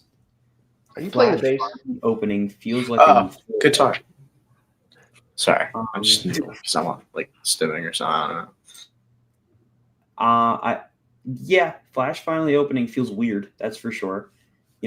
Considering we've seen it just sitting there for so long, seen it running for so long, it is weird that it's finally happening, but it is. Let's see. You know what feels weird is a coaster opening on opening day. Yes. Yeah. That hasn't happened in a long time. I was going to say, when is the last time that would have happened? Never. Well, from what I understand, wasn't Medusa ready opening day in '99? Was Nitro? I think Nitro was. Nitro. I believe Nitro opened in May, right? Or am I wrong? But the park opened later then. So maybe it did open. Let me check RCDB here. Nitro. Oh no, yeah, Nitro was definitely opening day. It opened April 7th. Superman opened April 17th, so that also might have been an opening day. After that, though, I don't think anything. And Tom, Yep. you know what to I've do. been waiting for this one. Thank you, First Aid, for the first super chat of the night. Do you expect Flash Pass to operate differently? I do. I don't know when that switch is going to happen because obviously not everything is going to be fully integrated in the first year of the merger. Because, personally, I would love to see Fastlane make its way to the Six Flags park so we don't have to deal with Flash Pass anymore because, quite frankly, Flash Pass sucks. But I'll be blunt about it. I don't like it at all. But I don't think that's happening this year. I would expect the first order of business for IT is probably going to be dealing with the app and the websites. And I don't think that'll include Flash Pass. I think Flash Pass will operate the same way it has been and with the really stupid separate website and everything, probably for the entirety of 2025, unless something changes. So be prepared, because when I was at Over Georgia, it worked the exact same. There's nothing different about the way that works. So be prepared for it to not change at all, if I had to guess. Going back to where we were, thanks again for the super chat. Let's see. I was at 839. Let's see. I was invited through Ace to attend Top Thrill 2 Media Day, but got emailed back saying I didn't get picked. So usually what the parks will do, especially the Six Flags parks, they will have whatever groups it may be, whether that's Ace or any other coaster club, kind of put out something to get interest of who would be willing to attend a media event as extras. And then from there, they'll pick who gets to go and then send that list to the parks and kind of goes from there. And we have another super chat. Wow. Thank you, Josh, for the super chat. Is Flash's onboard audio going to play Flash's theme or have various DC tracks playing as well? To my knowledge, it will be Flash's theme. In fact, it'll be Jason's favorite Flash. It's playing. The song name is "The Fastest Man Alive" by Blake Neely. It's from the CW show. So it's, if you've seen The Grant Gustin version. Yeah. So yeah, it's going to be really cool. I can't wait to hear the onboard audio because, I've heard it from off-ride, but I haven't obviously heard it from on-ride. So I'm really excited to see that. Back to this, though, like I was saying, there's usually a very limited pool of who they allow because think about it, right? Especially for a ride like, say, Flash or Georgia Gold Rusher, where they only hold 20 and 24 riders per train, respectively, and there's only one train on the track. You don't want to flood the event with non-media members because then the people that are there to cover it as media are not going to be able to get proper coverage because they're not going to be able to ride as often because there's going to be a line. So parks try to find that fine line of making sure they don't have too many people, but that they have enough so that during the media coverage, the park looks alive. And at the 2 events I've been to so far this year from Six Flags, they've done a great job at that. Gold Rusher had like the perfect amount of crowds. There was no more than like a 2-cycle wait every time we were going on Gold Rusher. And there were enough people walking around to make it look not completely deserted, which was nice. And same thing at Rapterra. Rapterra was running 1 train and there were 16 open seats with 2 always being designated to the camera riders and then the other 2 being designated to holding the camera. And very rarely did I have to wait more than like 3 cycles. So it really wasn't bad. But occasionally Ace members will get the opportunity to attend events like that. And welcome back, Zach. Hello. Top Thrill 2 didn't seem to have that many Ace people there, really. No, it was a pretty good balance, actually. But it still felt like comfortably alive. Let's see. I'm not going to go through that. Do you know where we can find pictures or videos of the drone footage with the park updates? There's not really a reason to now because the park's about to open. So, just be patient and you will know what the park looks like very, very soon. I feel like Flash's opening might get delayed again. Given that I'm riding it in 2 days, I can tell you that's definitely not happening. We shall see. We shall see, but I don't think that's going to happen. I'm curious for what opening day will look like. Still very excited. Yeah, it's going to be very, very interesting opening day. That's really the best way I can describe it. It's going to be something. That's for sure. Over under on Long Live the King shirts is set at 45.5. That's their prediction for how many Long Live the King shirts will be there on opening day. I don't know. We think it'll be higher or lower than that? Higher. Higher? Is that a unanimous higher? Yeah. I think it could definitely be higher. We'll see. I mean, I know I'll have one. Tom will probably have one. And we'll go from there. But And Zach's always had his. Zach, you wearing it now, Zach? Well, I don't know about an opening day. I have Really attached to his body. So yes. It is the only shirt that I stays wear. on. It stays on everywhere. Although very I'm easy to thinking- see. I'm thinking about wearing this on opening day for obvious reasons. it's Where'd interesting. you That purchase? jacket actually matches the colors of the train perfectly. Yeah. Yeah, he'll blend in. This was at Six Flags Universe last year. For anybody who I see Sammy just put in the chat that he saw a Long Live the King shirt at Disney World the other day. So they're everywhere. Of course he did. He was probably wearing it. Yeah. Don't forget, BGW is celebrating 50 years on May 16th. Yeah, it's kind of crazy how both Busch Gardens and Kings Dominion opened in the same year. Go figure. Because they're both celebrating 50 years. And if I'm going to be completely honest, it seems like Kings Dominion is doing a lot better job of celebrating the 50 years. You wouldn't really know that Busch is having it because there's not really like a marketing campaign going along with it. And I mean, yeah, they're adding Big Bad Wolf, but they're not really aligning that with the 50th. Is there even a 50th logo for Busch Gardens? Yeah, it's on There their is. pass. Okay. So yeah, their pass holder bottles have a 50th logo. They have banners on the park with a 50th. They have special merch that looks like opening year merch. Okay. Coolest thing I saw was they had a pin that looked like the original Old Country ticket from the year it opened with Ooh. $5.20 to get in. That's cool. Yeah. I do think, though, overall, Kings Dominion is definitely pulling out more punches for their 50th, in my personal opinion. I mean, they're having the whole event in the summer to go along with it. I feel like there's a little bit more going on over there. But it's both of them are going to be very worth a visit in 2025. Why did they retheme it to Gold Rusher? Because it makes a lot more sense as Gold Rusher than it does as Surfer. That's really what it comes down to. You enter that area, you'll understand. Yes. And Six Flags Cedar Fair has plans to invest heavily in that property.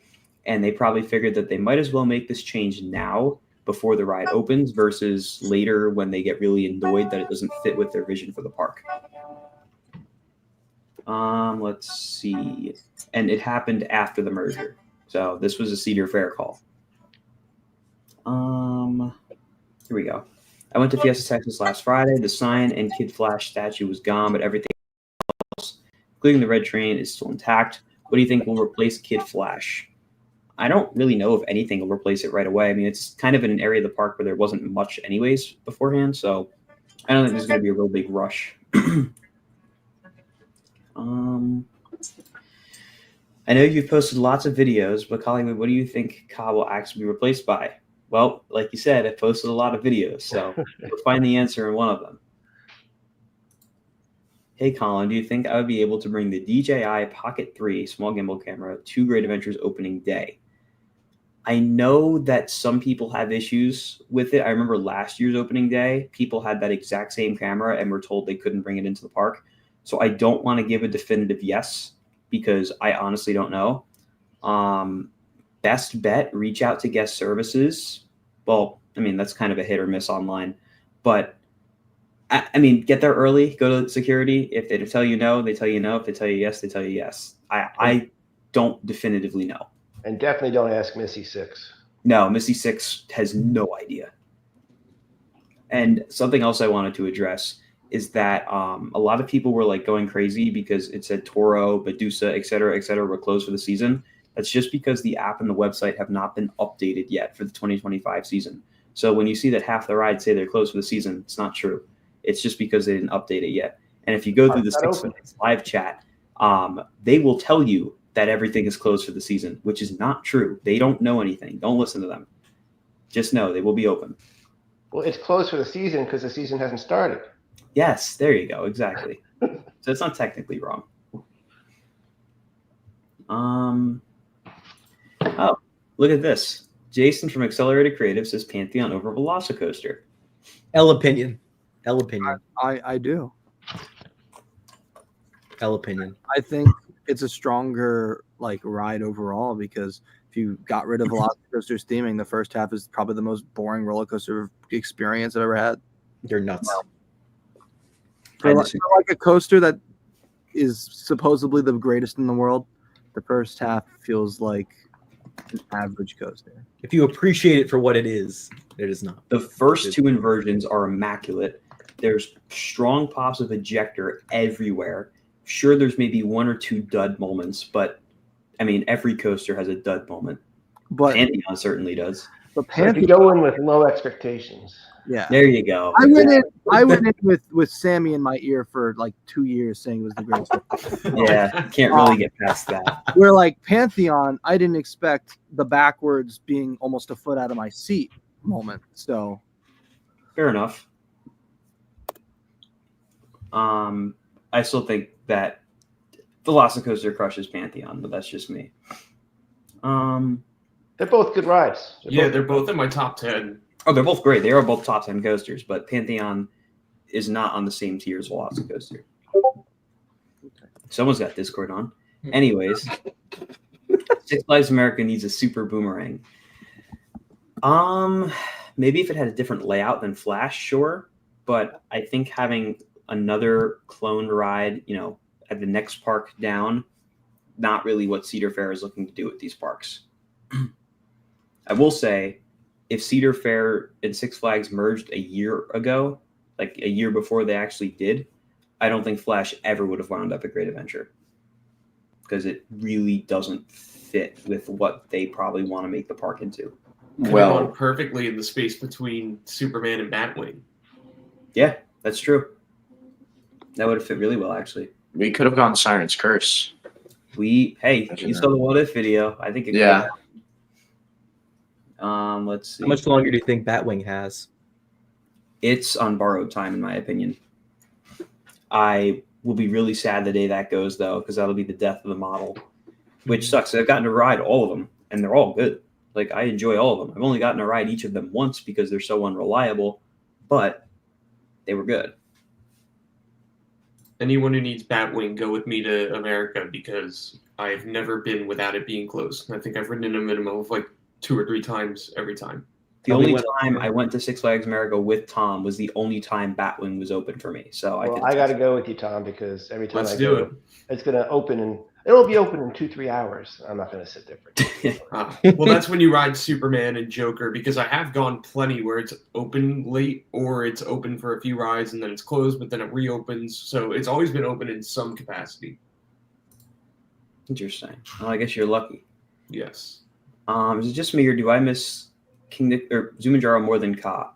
I don't, but I still really, really am going to miss Zumanjaro. At least for now, we still have Lex Luthor, which is basically the same ride, just with a different view and a little bit smaller. But Zumanjaro is a big loss. Big, big loss. How many Woodstock Expresses has everyone ridden? Let me find out for you. Let me check. I was just going to say, let me check. Everybody check your spreadsheet. Okay, it looks like I've ridden 7. I've ridden Woodstock Express at Dorney, Woodstock Express at Cedar Point, that's Air Rail. I've ridden 6. Woodstock, so I've ridden 6 then. Woodstock Express at Kings Island, Woodstock Express at Kings Dominion, Woodstock Express at Carowinds, and Woodstock Express at CGA. I think I just named all the ones Tom has ridden. Yes, same for me. And I've one less than Colin, and I'm just missing the California's Great America one. Is that completion? It might be, actually. Let me look. I've done Dorney, Cedar, and KI. There's one at Wallaby Roan Alps, apparently. It's like we were just at King's Dominion. Dude, only Rapterra was open. There's one at Michigan's Adventure, so we're missing 2, Tom. Okay. We need 2 more Woodstocks. How do you get the Wilderness Run credit? Is that like a coaster event? You go to Coaster Mania. They let you ride it. That was the only way I was able to get it. Also, I've been on 2 Wilderness runs. Be careful when you're driving down 95 through DC going to whether it be Kings Dominion or wherever down south, especially if you're coming from up here, because we just found out how much the tolls wound up being because the GPS routed us on 495 Express because the traffic was so bad. It was well over like $100 in tolls. What? Aaron, No, it was $2. Y'all better There's no start sending traffic. It was those like super $1. chats. It was Okay. $1. I was gonna say, wait, Yeah. It was just no traffic when we went. Just beware because you'll get crushed. The price that it says is so not true. Oh shit! Is that that middle? I was that middle lane we kept seeing, Colin. What was that? The middle lanes that we kept seeing on the road. So, well, when we went with you, because I went a different way when I went the second time around to King's Dominion, because the traffic was a lot worse when I went down. So, and I was driving. I was not in the GPS seat, so I couldn't control any of that. That's usually the co-pilot's job, but I digress. Johnson Phil. I could not change the route, so I just did whatever it told me to do, and it routed me onto 495 Express. And I was watching; it said $15 to go from where I was to 95. So I trusted that. Clearly, I should not have trusted that. And then it made me stay on I-95 Express, even though 95 Main really wasn't that bad. And by the time I switched over, I mean, I was already whacked once or twice. So I don't know how much it actually whacked me for. But yeah, just so Jason, when you find out from your buddy how much it costs, remember what I said. Yeah, because I was literally 20 minutes behind you. I know. So you probably took the exact same route as me. I don't know if that's a cumulative from the Georgia trip as well. But either way, if it was over $100 in tolls from Jersey to Georgia to Jersey and then Jersey to Virginia to Jersey, that's insane. I don't know what happened, but that's insane. So be careful which way you take through DC. In my opinion, your best bet is to just take Route 130 if you're coming from Jersey. It's a nice, easy drive. Everyone goes really fast, and there's no tolls. So that's my favorite route. Was that Jason? Yeah.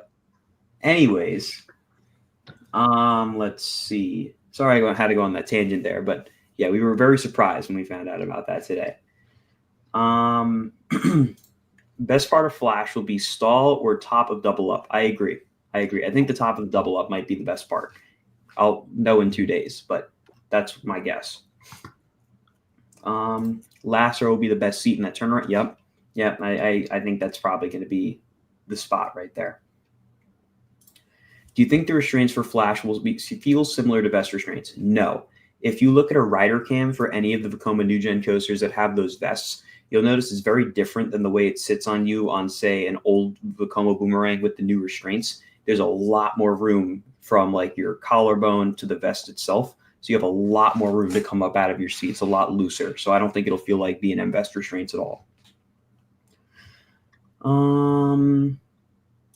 Did you guys see the video concept of the Monsters Inc? Yes. So Disney is currently supposedly working on building a Monsters Inc. door suspended roller coaster, which is so cool to me.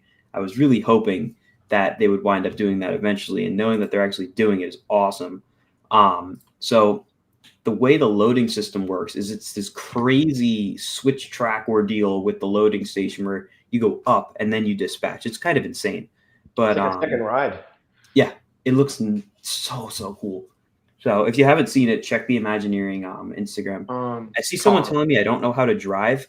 Sorry that I'm driving through an area I'm not from. No, this guy's a hater. It's a skill issue. Because I was playing Fortnite before, the JD 767. That's just his vibe. Wow, JD, Jersey Devil. Oh yeah, Jersey Devil. Aaron. Like, there we go. Jersey Devil. It's not my alt account, guys. Please. Yeah, it is. I am curious. Is Sammy gonna work the Monsters Inc. ride? Will you He'll try Sammy to. operating it? There Well, won't he'll be. probably think he'll work be it, and then might he'll be get at put at Epic like by then. Muppet Vision. There will never be a Monsters Inc. ride because Muppet Vision long live. Oh well, Muppet Vision honestly needed to go. Take that back. Sorry, Yeah, but Take it back now. it's literally just a movie. We're gonna overrule your. It's a damn good No, movie. I'm with Colin on this one. The issue is not everything needs to be a land, and they're not tearing down the building where Muppet Vision is at all. They're building behind it. So they're just going to get rid of a show to add probably Laugh Floor, which is already at another park. So, like, just build the Monsters Inc. coaster and keep Muppets. See, Jason, the issue is that Muppet Vision 3D can literally go anywhere because all it is a movie, just like Shrek 4D. It's just a movie. Anyways, Hollywood, what's your rarest credits? I have quite a few. Both of Sammy's backyard coasters, of course, Shadow Stalker and Black Stallion. Not many people got to ride those. Top Thrill 2 is a rare credit. What else? Kid Flash, apparently. Kid Flash, that's true. Kid Flash, a Fiesta, both sides. That's a bit of a rare credit. I'm trying to think. What is the Alpine Title Twister? Oh yeah, Title Twister was very rare because most people would go and it was closed. So I got that. I guess Superman technically and Rapterra is a pretty rare credit right now. It is. Superman. What about Superman, Zach? Superman at Magic Mountain Forward, the new Forward. I have that. Yeah. What else would you say is rare? Yeah, I'm trying to think. I'm like looking through my list of credits. Me too. Right now. Can I consider? No, Alpine Bobsled shouldn't be a rare credit. I've ridden what's it called? Hellcat at Clementon. Not many people have gotten to ride that. I know Jason has, but it's been closed for a while, and it wasn't really very sought after in the. Is Lucy's Krabby Cabbies kind of rare, considering how strict they normally are about it? It could be. Same with Wilderness Run at Cedar Point. What about a Great Pumpkin Coaster at King's Dominion? Were you guys able to ride that? I do have that. It was a pretty big character arc for me to ride that. Yes, I do remember that. Do they not let you? No, they're normally really strict about that kind of thing. I still haven't ridden. I got to get Great Pumpkin Coaster at Kings Island next. The next one. What's the one at Rye Playland? Oh yeah, the Kiddie Coaster at Rye Playland is very rare. I do have that. That's another one. I'm trying to think what else is like rare. I do have what's it called? Not Invertigo, Stinger at Dorney. I don't know how rare that is, but I have that. I have Firehawk at Kings Island, or like anything defunct can maybe be seen as rare. I feel like there's something big I'm forgetting that basically nobody rode. You saw a volcano. That does not count. I saw Volcano. I didn't get to ride it. But I felt its presence, that's for sure. I do have Sandy's Blasting Bronco. I don't know if that's still rare, but I do have that. I don't have any of those, believe it or not. Nothing at Soda City. Oh, I do have Diamondback at Frontier City. That one's rare. I know that one's rare. That's the upper loop of lightning loops right there. I didn't know you had that. I really think there's. Is Batwing a rare credit? I got Little Leaper at Lakemont Park because they were really strict about not letting adults on. I did get it. I also have the Kiddie Coaster at Lake Compounds as well. That one's rare. You're welcome. Do you have the Bowcraft credits, Colin? I never went to Bowcraft. Oh man. Yes, Jason. Well, do you have Timberline Twister? I have that at Knott's. It closed like 2 days before. Yeah, within days of us going there, it closed. Does anybody have Pteranodon Flyers? Nope. Nope. I don't. The Kid Flash. All my rare stuff. The rarest ones are probably Sammy's coasters and then like Top Thrill 2.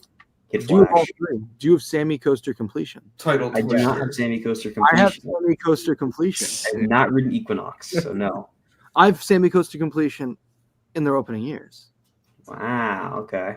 because that's all they. That's all. They asked. Antonio has Pteranodon Flyers. How'd you do that? Congrats. That's quite the accomplishment. He found a child. And was like, Wait, what about- anyone here have Brava? Nope. I don't have Brava. No. that's probably Jason's rarest. Yeah, probably. Besides Equinox. And yeah, probably those two, honestly. I don't think Rapterra is that rare since Media Day and the commercial shoot already happened. There were like But still, that's less than 1,000 people that have probably ridden. Okay, how many people have ridden Equinox? Yeah, that's a low number. Oh, yeah, right. low. Like, Well, how many I think people rode 100. original Black Stallion? Not many people. Exactly. I only have a third of the Sammy credits. Yeah. Only 1/3 of the Sammy credits. Mm-hmm. Gotta get Yeah, those those numbers are up. rookie numbers. Got to pump those up. Tommy, you're probably close to Equinox. Probably, yeah. Sammy, make it happen. Yeah, it's up to Sammy. Definitely not. Totally is. Well, Help we've me been out on this here. one for a while. Let me move past it. Why does the ride with the most inversions of Great Adventure feel so weak? just because something has the most inversions doesn't mean that it's the best. And Lantern will always be better than Medusa. Anyways, I talked to Ken about that Jersey Devil picture on Alpine Bobsled's closing day. Ken, you're famous. Do you remember? You guys do know the picture we're talking about, right? No. You don't. The Well, RCD one? You've seen it. Google. Oh, it's the Jersey one Devil. of like him. Yes. He's like behind Yes. Casey. Yeah. Yes. Yes, that one. It's very, very iconic. So this kid found Ken at Alpine's closing day and was like, "You're in the RCDB picture." It's probably like the email picture. Honestly, I got. They an use email it in a from lot of Kingston. emails. Recently, we were blurred though, so I have a feeling my reign is coming to an end. Well, that's why you got to get It's in our it's in our training presentation, I think. Wow. Is this NDA, Zach? Oh, sorry. What did Kingda Ka mean to you? Kingda Ka was the coaster that really so the best way to put it hold on. Oh wow! Take a We got pause. a super chat. Super chat. Goes for Dude Nick. Thank you. Is Zach working at Great Adventure this year? If so, what ride? Same ride as always. Superman Ultimate Flight. You can The come. ride I from there. absolutely despise. It's not that bad, Colin. It's so boring. Anyways, where I already forgot where I was. What I can say is that you should come by this year because there right. are some improvements. Anyways, what did Kingda Ka mean to you? Kingda Ka was the coaster that made me not have any ounce of I don't know if I can ride this ever again.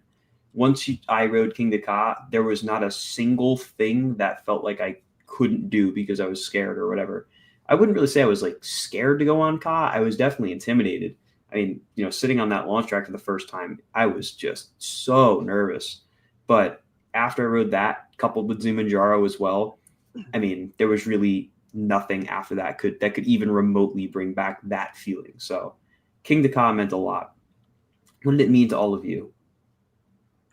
It was the chief identifier of my hometown. I mean, that was pretty cool. And I can show this because it just recently fell off my wall because command strips. This was taken on the last Friday it operated. It's a picture I got, and I liked it so much that I had it put on a canvas. So freshly fallen off my wall this morning because command strips. Yeah, pretty cool picture I got. Ken, what did Kingda Ka mean to you? There was never a time you didn't get off Kingda Ka and be smiling. Every time you rode it, it was a great experience. And not many coasters can do that over and over again. Zach? I mean, you guys have all said what I've been thinking pretty much. It's the coaster that made me an enthusiast. So it'll always, it's like my zero coaster. I know that's how a lot of people put it. So Would the other two like to add anything? To quote Brian Bachica, he told me, "We've all seen the video. Let's move on." So I can't talk about it. Because Brian told me. Zoom really fast. So cool. Okay. Sure. All right. I will say Kingda Ka is in an exclusive club of defunct coasters where it's not suddenly going to become way overrated than it ever was now that it's gone, because I think it's always been fairly rated, and now that it's gone, it will continue to be fairly rated. Unlike most coasters that when they go defunct, they all of a sudden become the best coaster ever. And that didn't happen with Ka because it was never... Which one did you say, Jason? What? I didn't say anything. All right. Well, Green Lantern was always good. I don't want to hear it. Oh, No, it wasn't. Wait, what? Mike? Oh, Like, a coaster that comes to mind when I say that is something like Dueling Dragons. I'm sure it was really good, but people talk about it as if it was like Iron Gwazi, which definitely not. It was a B&M invert. Even if it was the best B&M invert, it wasn't like the greatest coaster on earth. So I think a lot of coasters tend to get kind of, I don't want to say too much love, but overhyped after they're gone. And that won't happen with Ka. because it was always beloved. Same with Dragster. Let's see. Ka's replacement details will get leaked and force the park to announce it earlier than they wanted. Knowing how things go, that'll probably be exactly what happens. Even though it's already like kind of known anyway. But let's see. I could see Siren's Curse being delayed till 2020. No. Siren's Curse is way too far along to be delayed till 2026. That thing is like just about ready to go. It's almost done with track work. That's going to test, and that's going to open. It'll be open before July for sure. What other changes can you expect at Great Adventure this year now that Cedar Fair is basically at the helm? I mean, you're not going to see much. If you watched my video at Over Georgia, there's not much that's really changed in all honesty. The biggest thing really is the new cups and the fact that you have to scan them now. And there's probably going to be new refill locations across the parks, across all the Legacy 6 parks. Like, I'm not surprised. We already saw actually a Great Adventure because they posted on their socials that Sugar Shack is now becoming a dedicated refill location. And I saw a few of those also at Six Flags Over Georgia. They weren't ready quite yet, but they're getting there. And I'm sure that's going to be the case at Great Adventure as well, where we see some more of those come about. The replacement could also be a racing coaster. Colin, bro, like it could be Stardust Racers, but way better and way taller. I mean, it may be made by the same people that made Stardust, but I don't think it'll be a dueling coaster. And I don't think it'll be as good as Stardust. Stardust looks unbelievable, but we'll see. I wish it was. Prediction. Colin will only be able to have 2 hours of free time during opening day because he'll be checking out everything that has changed. It'll probably be less than 2 hours of free time, if we're being honest. It'll definitely be less. Always happens. Disney Adult Detected. I'm assuming that's definitely a reference to Jason. It's probably Jason. Yeah. I took this photo though. All these are mine. I think it was more so about your endless defense of Muppet Vision 3D. Well, no, this. Well, comment, no, because that's this comment- reasonable. That's just a reasonable take. and also this comment's old. This comment's right when I joined, which is funny. I noticed it when I joined. This is like a while ago. So Well, this we're getting there. Jingle's front bottom has to know Jason in real life. Yeah, I Side feel of like the this stream. might be the aviation gooner. The aviation No. gooner. It might be a fellow might Disney. be- We'll decide Might that be a different private. Disney. A Disney How long operator. do you think the flash line is going to be the first day? I really don't know because we don't know if it's going to have standby or not. So, Or if the park will be crowded. or if the We park, really don't know. maybe everyone will really boycott. We don't know. I explained this earlier, but since I did it so long ago, I'll do it again. So let me pull up the website real quick. So if you go to the Great Adventure website, let me start streaming so you can see what I'm doing. You're going to go to the events tab right here, see all events, and then you can see Flash Vertical Velocity event, blah, blah, blah. Scroll to reserve now, and then you're going to go through the whole thing, put your pass number in whenever this pops up. The website is not great. General, and then you go from there. So pretty And simple. Just a lot of information to put in for no reason. In riding with others, you just have to, on each pass, you have to reserve the same You have to time. do it separately, yeah. it's pretty much a virtual queue. So if you've been to Yeah. a Disney park in the last 4 years, you just go in line with the other person. Yeah, I mean, you're going to the entrance, scanning your barcode, and then you're in the line. It's essentially just like standby, except you had to reserve it, which is interesting. But what park do you recommend the most this year? I guess you mean in terms of like the events and maybe additions as well going this year. I think Cedar Point, if Top Thrill 2 is able to have a successful season, will be the park to go to because you got Siren's Curse plus Top Thrill 2 plus the fact that it's Cedar Point. Who else? I'm trying to think who's doing like a big. I mean, Epic, obviously, but that's kind of in a league of its own. King's Dominion for the 50th I think KD and is definitely Rapterra. up there. Canadian Yeah, right. PGW is the perfect duo trip to do this year. Oh, 100%. That's a definitive. You have to do that as a duo trip this year for sure. Hershey Park. What'd you say? Hershey. Hershey, yeah, Hershey's gonna have a great year. They got Twizzlers. There's a lot going on there. I think Wonderland as well. Alpenfury's a big addition for them. There's a lot of parks that are going to be, and Six Flags New England as well. I mean, they haven't gotten a new coaster since Joker, which was 8 years ago. That's insane. So And of I'm course, sure they're very excited about that. Got to It visit. depends where you've been before. Go someplace you've never been to before. Great America as well is going to be a pretty good park to go to this year. Go ride the Iron Menace if you haven't yet. Iron Menace Season 2. Yeah, it'll be smoother. Just wait. If it's rough, someone like clip this and then pull it up. If it's like the same. I said smoother. No, but like if it's the same like rattle as it had last year, like It'll be smoother. It is a literal. clip this. Someone better be like recording or something. Get timestamp. Timestamp in the comments, please. Is he still taking questions? I am still taking questions. Let's see. Oh boy. What are your thoughts on Over Georgia being rumored to add a dive coaster next after Gold Rusher, assumed to be planned for the park's 60th in 2027, likely to go where the go-karts operated? I think the next coaster at Over Georgia probably will go where those go-karts are because they got rid of those so fast, and that seems like a prime area to put a massive new coaster. As for what or when, that's anyone's guess. There's a lot of plots across the Six Flags chain that need to be filled ASAP. Nighthawk stands out as one that really needs to be filled soon. Obviously, the go-kart's a pretty good spot as well.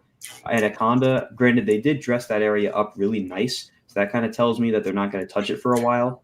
Vortex at Kings Island still needs a replacement. So there's a lot of plots that need to be filled. And Great Adventure, I mean, forget it. The number of plots at Great Adventure need to be filled. I lost track at this point. But, there's a lot of coasters that I'm sure will be getting added. It's also going to depend a lot on the company's finances. They got to see how all of this winds up panning out. And there's going to be parks that get dropped as well from the chain for sure. The lower performing parks, don't expect them to stick around next year. So it's all going to be a giant question mark. And trying to predict something right now for a couple years down the line, very tricky. Even predicting Great Adventure's next coaster is tricky because there's so much constantly changing. So give us some time.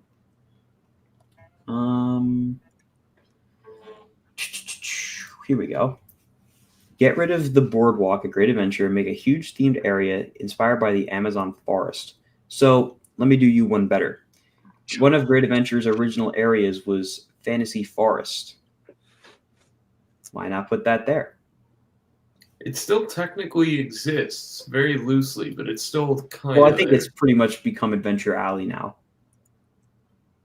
Right. Yeah, it's now, I think it's officially considered just the area of the carousel and the teacups and Houdini. So Dream Street then. Yep. Yeah, so it's gone. I mean, there's a lot you could do with that area, but I think paying homage to the park's history would be great. Also, I wouldn't be against an expansion of the Golden Kingdom to take over the boardwalk. I mean, we see how phenomenal Jungle X is at King's Dominion. Cedar Fair is very good at doing their jungle themes, so why not revitalize the Golden Kingdom? I don't think the boardwalk's going anywhere, though. I think the boardwalk is the stupidest themed area that was ever put at Great Adventure. I agree with you, but I don't. Ever should have put there, and it should have never stayed as long as it has. It was a real boardwalk 30 minutes away. Why build one in a theme park? It's the same thing as California Adventure. Why build a theme park based around California and California? It's the same thing. Like, just don't do it. Exactly. Let's see. Colin, can you pipe down so I can hear Aaron's guitar? Thanks. Oh, I should plug this in and start showing. Dude, who is this guy? I want to know who this is. It's definitely Aaron. Could you go play your piano for us? Can you guys Sort of. Go play some piano. I'm piano right over here. Let's wait, is this on? I'm taking over the stream now with like hacking. Oh my god. So for whoever said at the start of the stream that they didn't want Aaron to be in it because he would take over The with Fortnite. JD767. Now you have to listen to him play music instead. Okay. While you get yourself set up, let me find some more stuff. Yeah, you get one chance to do a good song. No, you can't not play that on a 12 string. I'm sorry. You need a 12 string to play that. Pantheon is underrated because of its location and lack of theming. It never has. No, it definitely has more than a 10-minute wait. That I will say. The other day, and it had a 45. That's also because it was on one train. But I do think Pantheon's presentation really hurts it a lot. The fact that like that green fencing that's right in between like the main entrance and the what's it called, service area, it looks like a temporary like construction fence. I don't know who thought that should be permanent. Yeah. And in the concept art, in the original animation for the ride, the theming looked insane. It was like it was a recreation of the Pantheon essentially as the station. And now, I mean, the station looks just like Jersey Devils station, just with some banners. So, bit of a missed opportunity there, in my opinion. Maybe later down the line, like they did with Loch Ness, we could see in like 5 to 10 years Pantheon reborn and theming that. I mean, all you gotta really my mind do has is a hard just time adding- with the name of Pantheon and there. I don't know which one you're talking about now. Who knows? Because marketing is a great thing. You could redo the ride in like 5 years, claim it as a new edition, and get the exact same money you lost because you opened it right after COVID. So who That's knows? true. I feel like That's just adding true. like Roman columns would go a long way. When do you think we could see Peanuts characters at Great Adventure? This is the way I see it. I don't think the new company's a big fan of DC or really anything Warner, because it seems like Warner has a pretty stringent approval process compared to somebody like Peanuts, where it doesn't really seem like there's that difficult of a process to get things approved. So I think Six Flags is going to definitely be more inclined to work with companies that are not going to be a pain in the neck to deal with. So I wouldn't be surprised if we have seen the last of the new DC rides at the parks, and they're going to start slowly phasing them out. As for Looney Tunes, I highly doubt they're as strict as DC is to work with. Maybe Peanuts still easier. I think Peanuts is more recognizable overall. I mean, they're pretty equal because they're both kind of old and they're not like super popular with kids. Granted, I don't even know what is popular with kids anymore. Skibbity toilet. Who? Oh, Skibbity Toilet. Yeah. Yeah, we'll have Skibbity Toilet there. Right. Anyways, Oh my god. I would love to see like a Camp Snoopy come to the Six Flags parks. I think Camp Snoopy's are like the best kids areas done at regional theme parks. Like, for instance, Carowinds is a really nice Camp Snoopy. I think that one might be my favorite. Same with Cedar Points. They're also nice. So ideally, we'll see those come to the Six Flags parks sooner than later. Do you think Cyborg got relocated or scrapped? Scrapped. Maybe. I don't know. They took it apart in a really interesting way where they didn't just mangle it like they did for Ka and Lantern. So maybe they sold it, but it's definitely not staying, at least not in the chain. That's for sure. Do you think Larson drop towers are better than Intamin drop towers? Larson's are more intense because when you go up, and I think everyone here has ridden a Larson tower, you keep rising at a very slow pace. And when you get to the top, you don't stop. You just drop. And the way they drop, they don't just free fall you. You get like this thrust down. So you get launched out of your seat. Maury's has one. Knoebels has one. There's so many parks that have Larson drop towers, and I really hope we see more. Actually, does Kentucky Kingdom have one? I feel like theirs is a Larson. I could be wrong. I don't know. Batwing over Superman. Yeah. Mm-hmm. Easy. Are you gonna ride Kingda Ka on opening day? Rope drop. Oh yeah. You know that's where I'll be. I'll be there with this shirt on and everything. I'm ready to go. Do you think Great Adventure will ever get another drop tower? I'm going to lean towards no, and that pains me to say. But the thing is with drop towers, I think we're past the era of drop towers. Back in like the 90s, 2000s, and some of the 2010s, they were pretty marketable. They're very popular. But I feel like nowadays there's not much you can really market them on because the heights they reached in the 2010s are completely unbeatable now, especially with the price of steel and all these materials. So no park is really going to go out of their way to build something record breaking. And in today's kind of realm with marketing, everything needs a gimmick or a shtick to make it sell. And if it doesn't have that, then parks aren't going to build it because they're not going to get a good ROI or return on investment on it. So I'd be surprised if we saw a drop tower come back to Great Adventure. I'm pleasantly surprised. I really hope it does, but and most drop towers are being taken out now versus Yeah. Yep. Mm-hmm. Like Who's who's getting to that age too, where they're getting to the end of their service life, and they're going to need a major refurbishment, and maybe they're not that popular anymore, so they're just deciding to do away with them. Let's see. 2 days at Hershey or 1 day each at America and Darien Lake.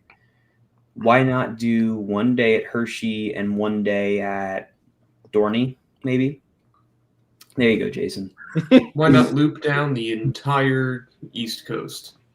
I feel like Hershey's a park where you can definitely get basically everything done in a day if you plan it right.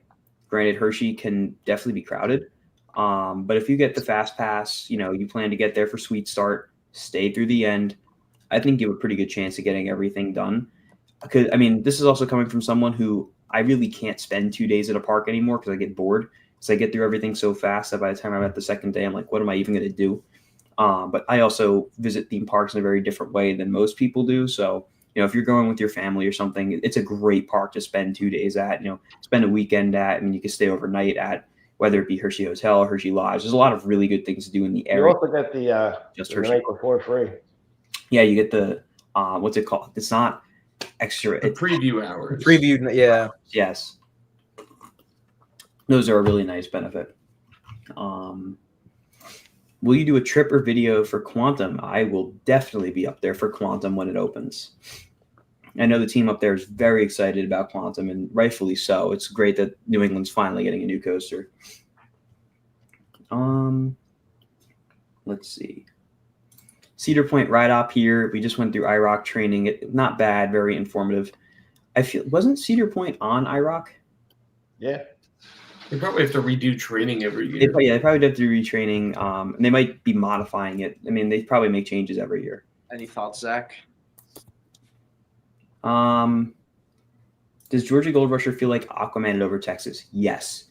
The best way I can describe Gold Rusher is that it feels like if Aquaman and Pantheon had a baby, you'd get Gold Rusher. That's like the best way I could put it. Because the airtime of Pantheon mixed with the kind of layout of Aquaman, not the wetness of Aquaman, maybe the spectacle, but not the wetness, and you get Gold Rusher. Is the speed hill on that ride like the same strength as Pantheon's speed hill? It's not as strong, but it's very reminiscent. Very, very reminiscent. Look at the POV. You see me go flying. I will still always call Pantherian I-305. I probably will too. I don't think I can get used to that new name. I still call Intimidator a Carowinds Intimidator. I don't really call it Thunderstriker because I don't really like that name anyway. But to me, it's always Intimidator. Well, make sure you add that extra R, Intimidator. It's P305. Good mix. 305. Yeah, good mix. I agree with Jason. Although I got to give Intimidator at Carowinds credit, it was not trimming when I was there, so I actually got really good airtime. Probably because it was like the first weekend. Of Yeah, operation. it was. Even Fury was running trimless for most of my rides, so that's how you know. What'd you say? Thank you, Corbin. He definitely turned them off just for you. Yeah. Let's see. What's better, backwards spike? What's the better backwards spike moment? Top Thrill 2 or Pantheon? Pantheon. Top Thrill 2 is just so big. I feel like the thing with Top Thrill 2, and Ken probably knows what I mean by this, the rise into that spike on Top Thrill 2 is so spread out, you don't really feel like you're getting crushed by positive G's. It kind of feels a little tame going up into it, and the spike's great, but I've never been a big fan of the big vertical spikes. I think for the most part, they're kind of dull. The only ones I really like are on the Intimate Impulse coasters like the West, so. Top Thrill 2 didn't seem like you were getting, it didn't seem high. No, it really didn't. And I think that's because the pullout is so spread out that by the time you're vertical, you're like, oh, all right, I guess I'm vertical now. Only if you looked over to the drop tower did you realize how high you were. But yeah, I agree. I think the top hat does a better job at showing you the actual height of the coaster. So it could really go either way. I'm not a big fan of those kind of spikes. Pantheon wins because it has that airtime. So. Yeah. You're getting tossed out of your seat right before you go up into that. So it kind of makes it a little better. Colin, will you stream next Sunday? I'm not planning on it because I got a lot going on, so I don't think it'll happen. Hopefully relatively soon, because after next weekend, Hershey opens up for the season, and then Great Adventure will continue operating. Then we get to Great Adventure Spring Break, and then who knows what coasters are going to be opening next. So there's going to be a lot of content coming up, that's for sure. Long live Ken. I guess that implies that Ken is gone now. Oh, bye, Ken. Bye, Ken. We're Bye. I'm out of here. What are your top 3 floorless coasters? I'd probably have to go with Medusa West, Superman Krypton coaster, and then either Kraken or Dominator. I've got Medusa West, Dominator, Kraken. Bacon Chris would be a fan of all of you right now. Kraken. I think those 4 that I listed, though, they're definitely like the 4 best. There's no other ones that crack that. They are definitely the best ones. Honestly, I think I might like Dominator more than Kraken. Dominator is really good. Dominator is good. Especially with that. That's why I have a hard time deciding if I like Dominator or Rapterra better, because Dominator is just such a great floorless.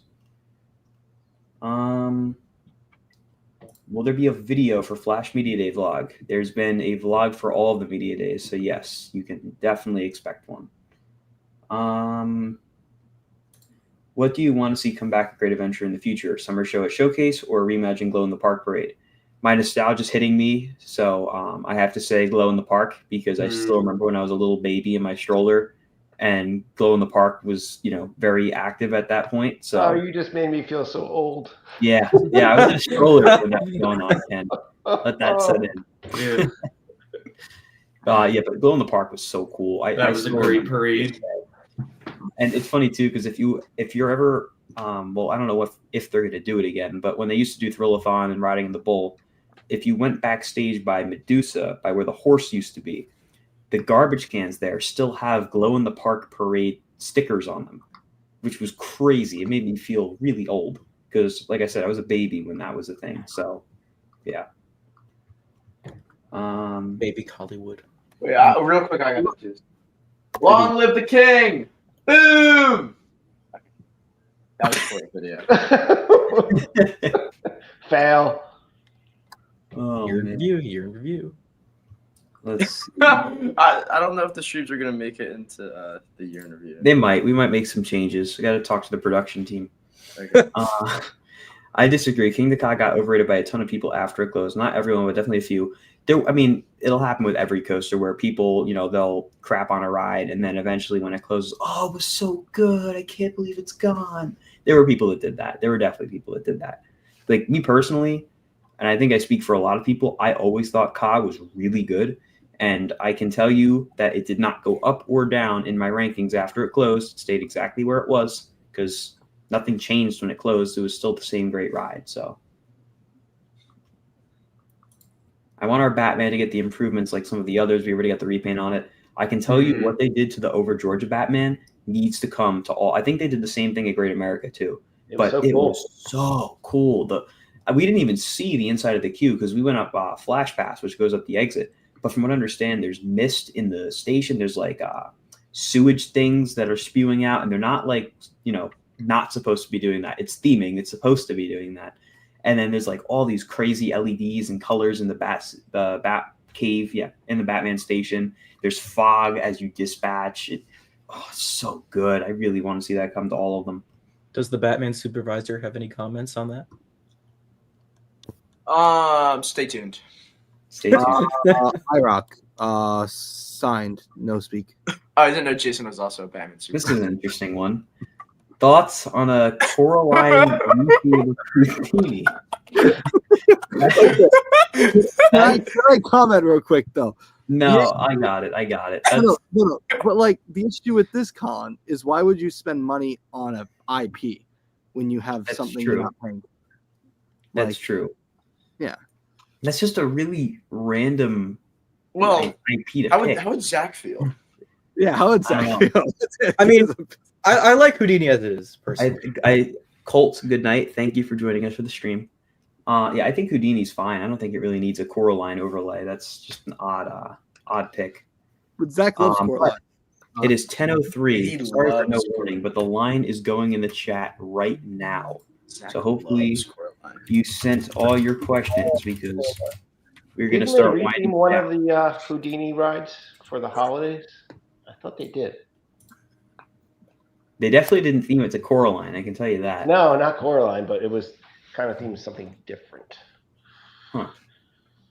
Interesting. You're talking about a retheme of Houdini for the holidays? Yeah, to Coraline, and like Zach can be the narrator. Anyways, Is everyone wearing Long Live the King merch this weekend? I know I am. Ken, are you wearing Long Live the King merch? I don't know if I'll be there. You really don't know if you'll be there. What a plot It's twist. 50-50 right now. I got conflicts. Well, Depends if I want to drive 3 hours down to Maryland. that doesn't sound fun. I just did it to Virginia. It's not fun. And I'm most likely not going to be doing the drive, but Well, How was your Ken drive won. down to Georgia? Well, Ken was in the back seat the whole time, so he didn't have to drive. He was very lucky. I don't know if I was lucky. That's a fair I was point. cramped back there, not moving. That You is had true. to hear Colin and Phil yell at each other the whole time. It's probably entertainment, honestly. I would. It is. Fly on the wall right there. Bucky's though. Bucky's made it. Yeah, Ken made his first trip to Bucky's. Oh wow. Actually, So I don't. I even made Yeah. the mistake yesterday of opening my beaver nuggets. That was gone in about an hour. Did you go to the one where it's like if you're on? I don't know if it's the Pennsylvania Turnpike. I think it is, but it's like if you turn around, it's 581 miles the other way. Probably. it's on the New Jersey Turnpike, and yes, that's the one. That's Oh, the it's on the one. PA as well. It's on the PA as well. Oh, it Right is on the outside PA. of Okay, Yeah. I know it's on Jersey's Turnpike. Yeah, passed it on the way home from Great Adventure all the time. I'm trying. Oh no, I thought I took a video of Ken in his first experience at Bucky's, but there's your Bucky shirt. Very nice. I did not realize I have a real Bucky on the back. Ah. And the tag is a sticker. Yeah, I don't know if you know that. Throw the tag out. I was trying to find the video because I took a video of Ken's reaction to Bucky's, but I don't have it on my computer, so unfortunately. Oh. Oh boy. I think Great Adventure will get the Mach Spinner in 2026, a 400 plus footer, and in 2027 a tilt coaster and Green Lanterns plot, and in 2029 an Intamin Blitz in the arena area. What do you think, Colin? You know, I don't actually think it's that far off, honestly. On paper, it sounds crazy, but everything you said is not far off from what I think could happen. I would imagine that they're saving the arena plot for something nuts, whether that be an Intamin Blitz or something from Vekoma, something crazy. And Lantern's plot, we don't really know what they're going to do about that whole kind of ordeal over there. But I wouldn't be surprised if a tilt is in the cards for that spot. I mean, we'll see. I'm sure something will have to go there, whether they get rid of Superman and redo the whole area or however they wind up doing it. But I think something along those lines could definitely happen. I kind of hope they do more unique stuff than putting. Speaking of, in the world. Boardwalk must be bulldozed, and Superman should be rethemed. Superman should just be bulldozed too. Removed. Yeah. Okay, Right, Zach? okay. Just Okay, guys. restart that whole Okay, area. guys. Just tear it all down. I agree. That whole area Long needs to go. Long live Superman. Kill Superman. What time does the stream end? Probably in about 10, 15 minutes, if that. Not far off. I just want more original themed rides from here on out. No more hero and IP themed rides. That's probably going to start happening a lot more. Cedar Fair, they're really good at working with their own custom themes, and I think we're going to see that continue across the Six Flags parks. And I would like to mention that except for Superman, all the superheroes are in one area now, which makes so much more sense to me. They still got Joker and Harley Quinn, kind of, We by can the remove lake. Joker, Remove Joker, retheme And Harley then Quinn. Harley back. Quinn can become Blackbeard again. Yeah, and then we could build a stadium. There you go. Traveling back in Bring back Fort Independence. Well, what was Joker called first? Total mayhem. Total man. Oh yeah, just make that. Redo See, I would have liked Yeah. that to happen. Just Red repaint. and, was it red and orange? Mhm. Red and orange yellow. Yeah, it needs a repaint anyway soon. So Might as well. Yeah. Oh, this is a good one. Did you guys see that Vekoma footers were spotted at Galaxyland? I did. That is very exciting. Hopefully, it's something thrilling. I would love to see what Vekoma could do in such a tight space like that. For those of you unaware, that's where Mindbender, the ginormous indoor Schwarzkopf looping coaster, used to be up in Edmonton Mall in Canada. So that's very exciting. Is there anything new at Six Flags America this year? No. Well, I mean, there's probably park improvements, but nothing major. Rock. Oh yeah, I rock. Oh yeah, there's iRock. Any certain thing that you are looking forward to this year in any park, any certain events? I'm curious to see what happens with Summerbration at Great Adventure and all the parks, because this year we're going to see a lot of synergy across the Six Flags and Cedar Fair parks with their events, because the lineups are very similar across the board. They're all either doing Viva La Fiesta or Summerbration in the summer. So we're going to see some kind of overlap between Six and Cedar parks, which is the first time we've ever seen that. So that's pretty exciting. Go Phillies. Go Yankees. No, go Phillies. Aquaman, Pantheon, Pantherman. Yeah, Pantherman the ride. What do you know? Pantherian. There you go. Do you like Intimidator or Carowinds more than Nitro? No, I like Nitro more. Nitro is definitely better. The only, well, Behemoth might be better than Nitro. They're pretty close. But Diamondback is the second or third best B&M Hyper. That's the best of the staggered seating B&M Hypers by far. But Behemoth isn't like super far behind it. I do think Intimidator or Thunderstriker is definitely the weakest one. Did you say you don't like the staggered seating? I don't not like it. I just think for the most part their layouts aren't great because I feel like they're way too drawn out. If you're not in either the very front or the very back, they suck. I always ride in the very back because I learned my lesson. Ken doesn't like the staggered seating. Diamondback's fun. Diamondback's excellent. Love Behemoth is really Diamondback. good, and Intimidator's hit or miss. Diamond stack. Yeah.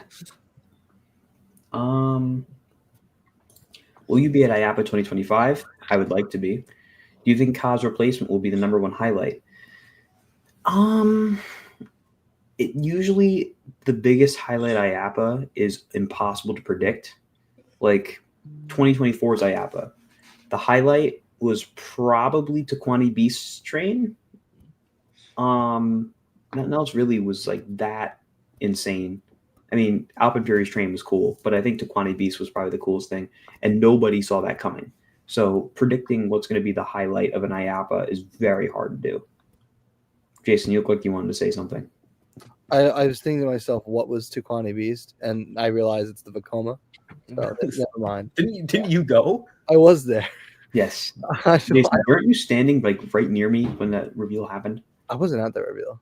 You No, I kind of skipped the reveals this year because the lineup was the low. Like it was my third IAPA, probably the least exciting of any year. And another thing, those press reveals, if any of you have been or seen anything, Yeah, they're crazy. they're crazy, overpopulated, and within 15 minutes later, you can get a easy access to the train.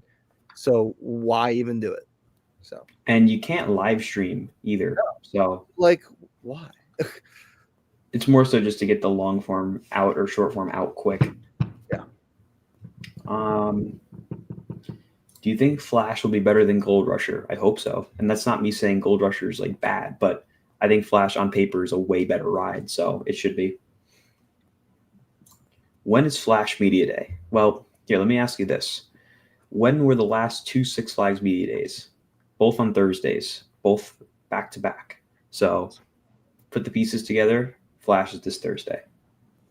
And that's it, actually. That's the last question. What do you know? Wow. So yeah, that was quite the productive stream. Thank you all so much for joining us for the stream. I know we had an interesting kind of rotating lineup as we went through, but I'm going to have everyone go ahead and plug themselves one last time, starting with Uncle Ken, and then we'll end with Aaron. Good night, everyone. See you later. That's it. That's it. You can find me on the Instagram as Toms_tracks. You can find me on Instagram either at ZMStaple or at ZMStaple, either one. You can find me at Great Adventure throughout the year at the wonderful Superman Ultimate Flight. Just come say hi to me.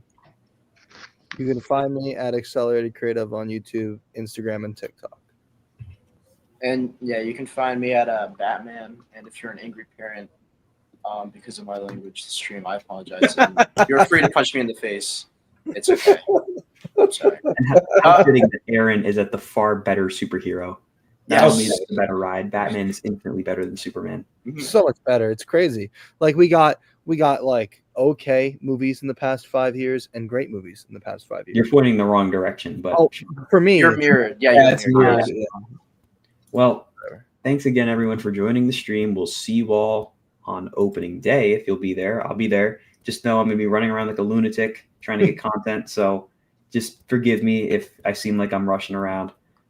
Ken showing off the Fury Cut. Very nice. If you guys enjoyed the stream, be sure to like, comment, and subscribe. And I'll see you all next video. Goodbye, guys.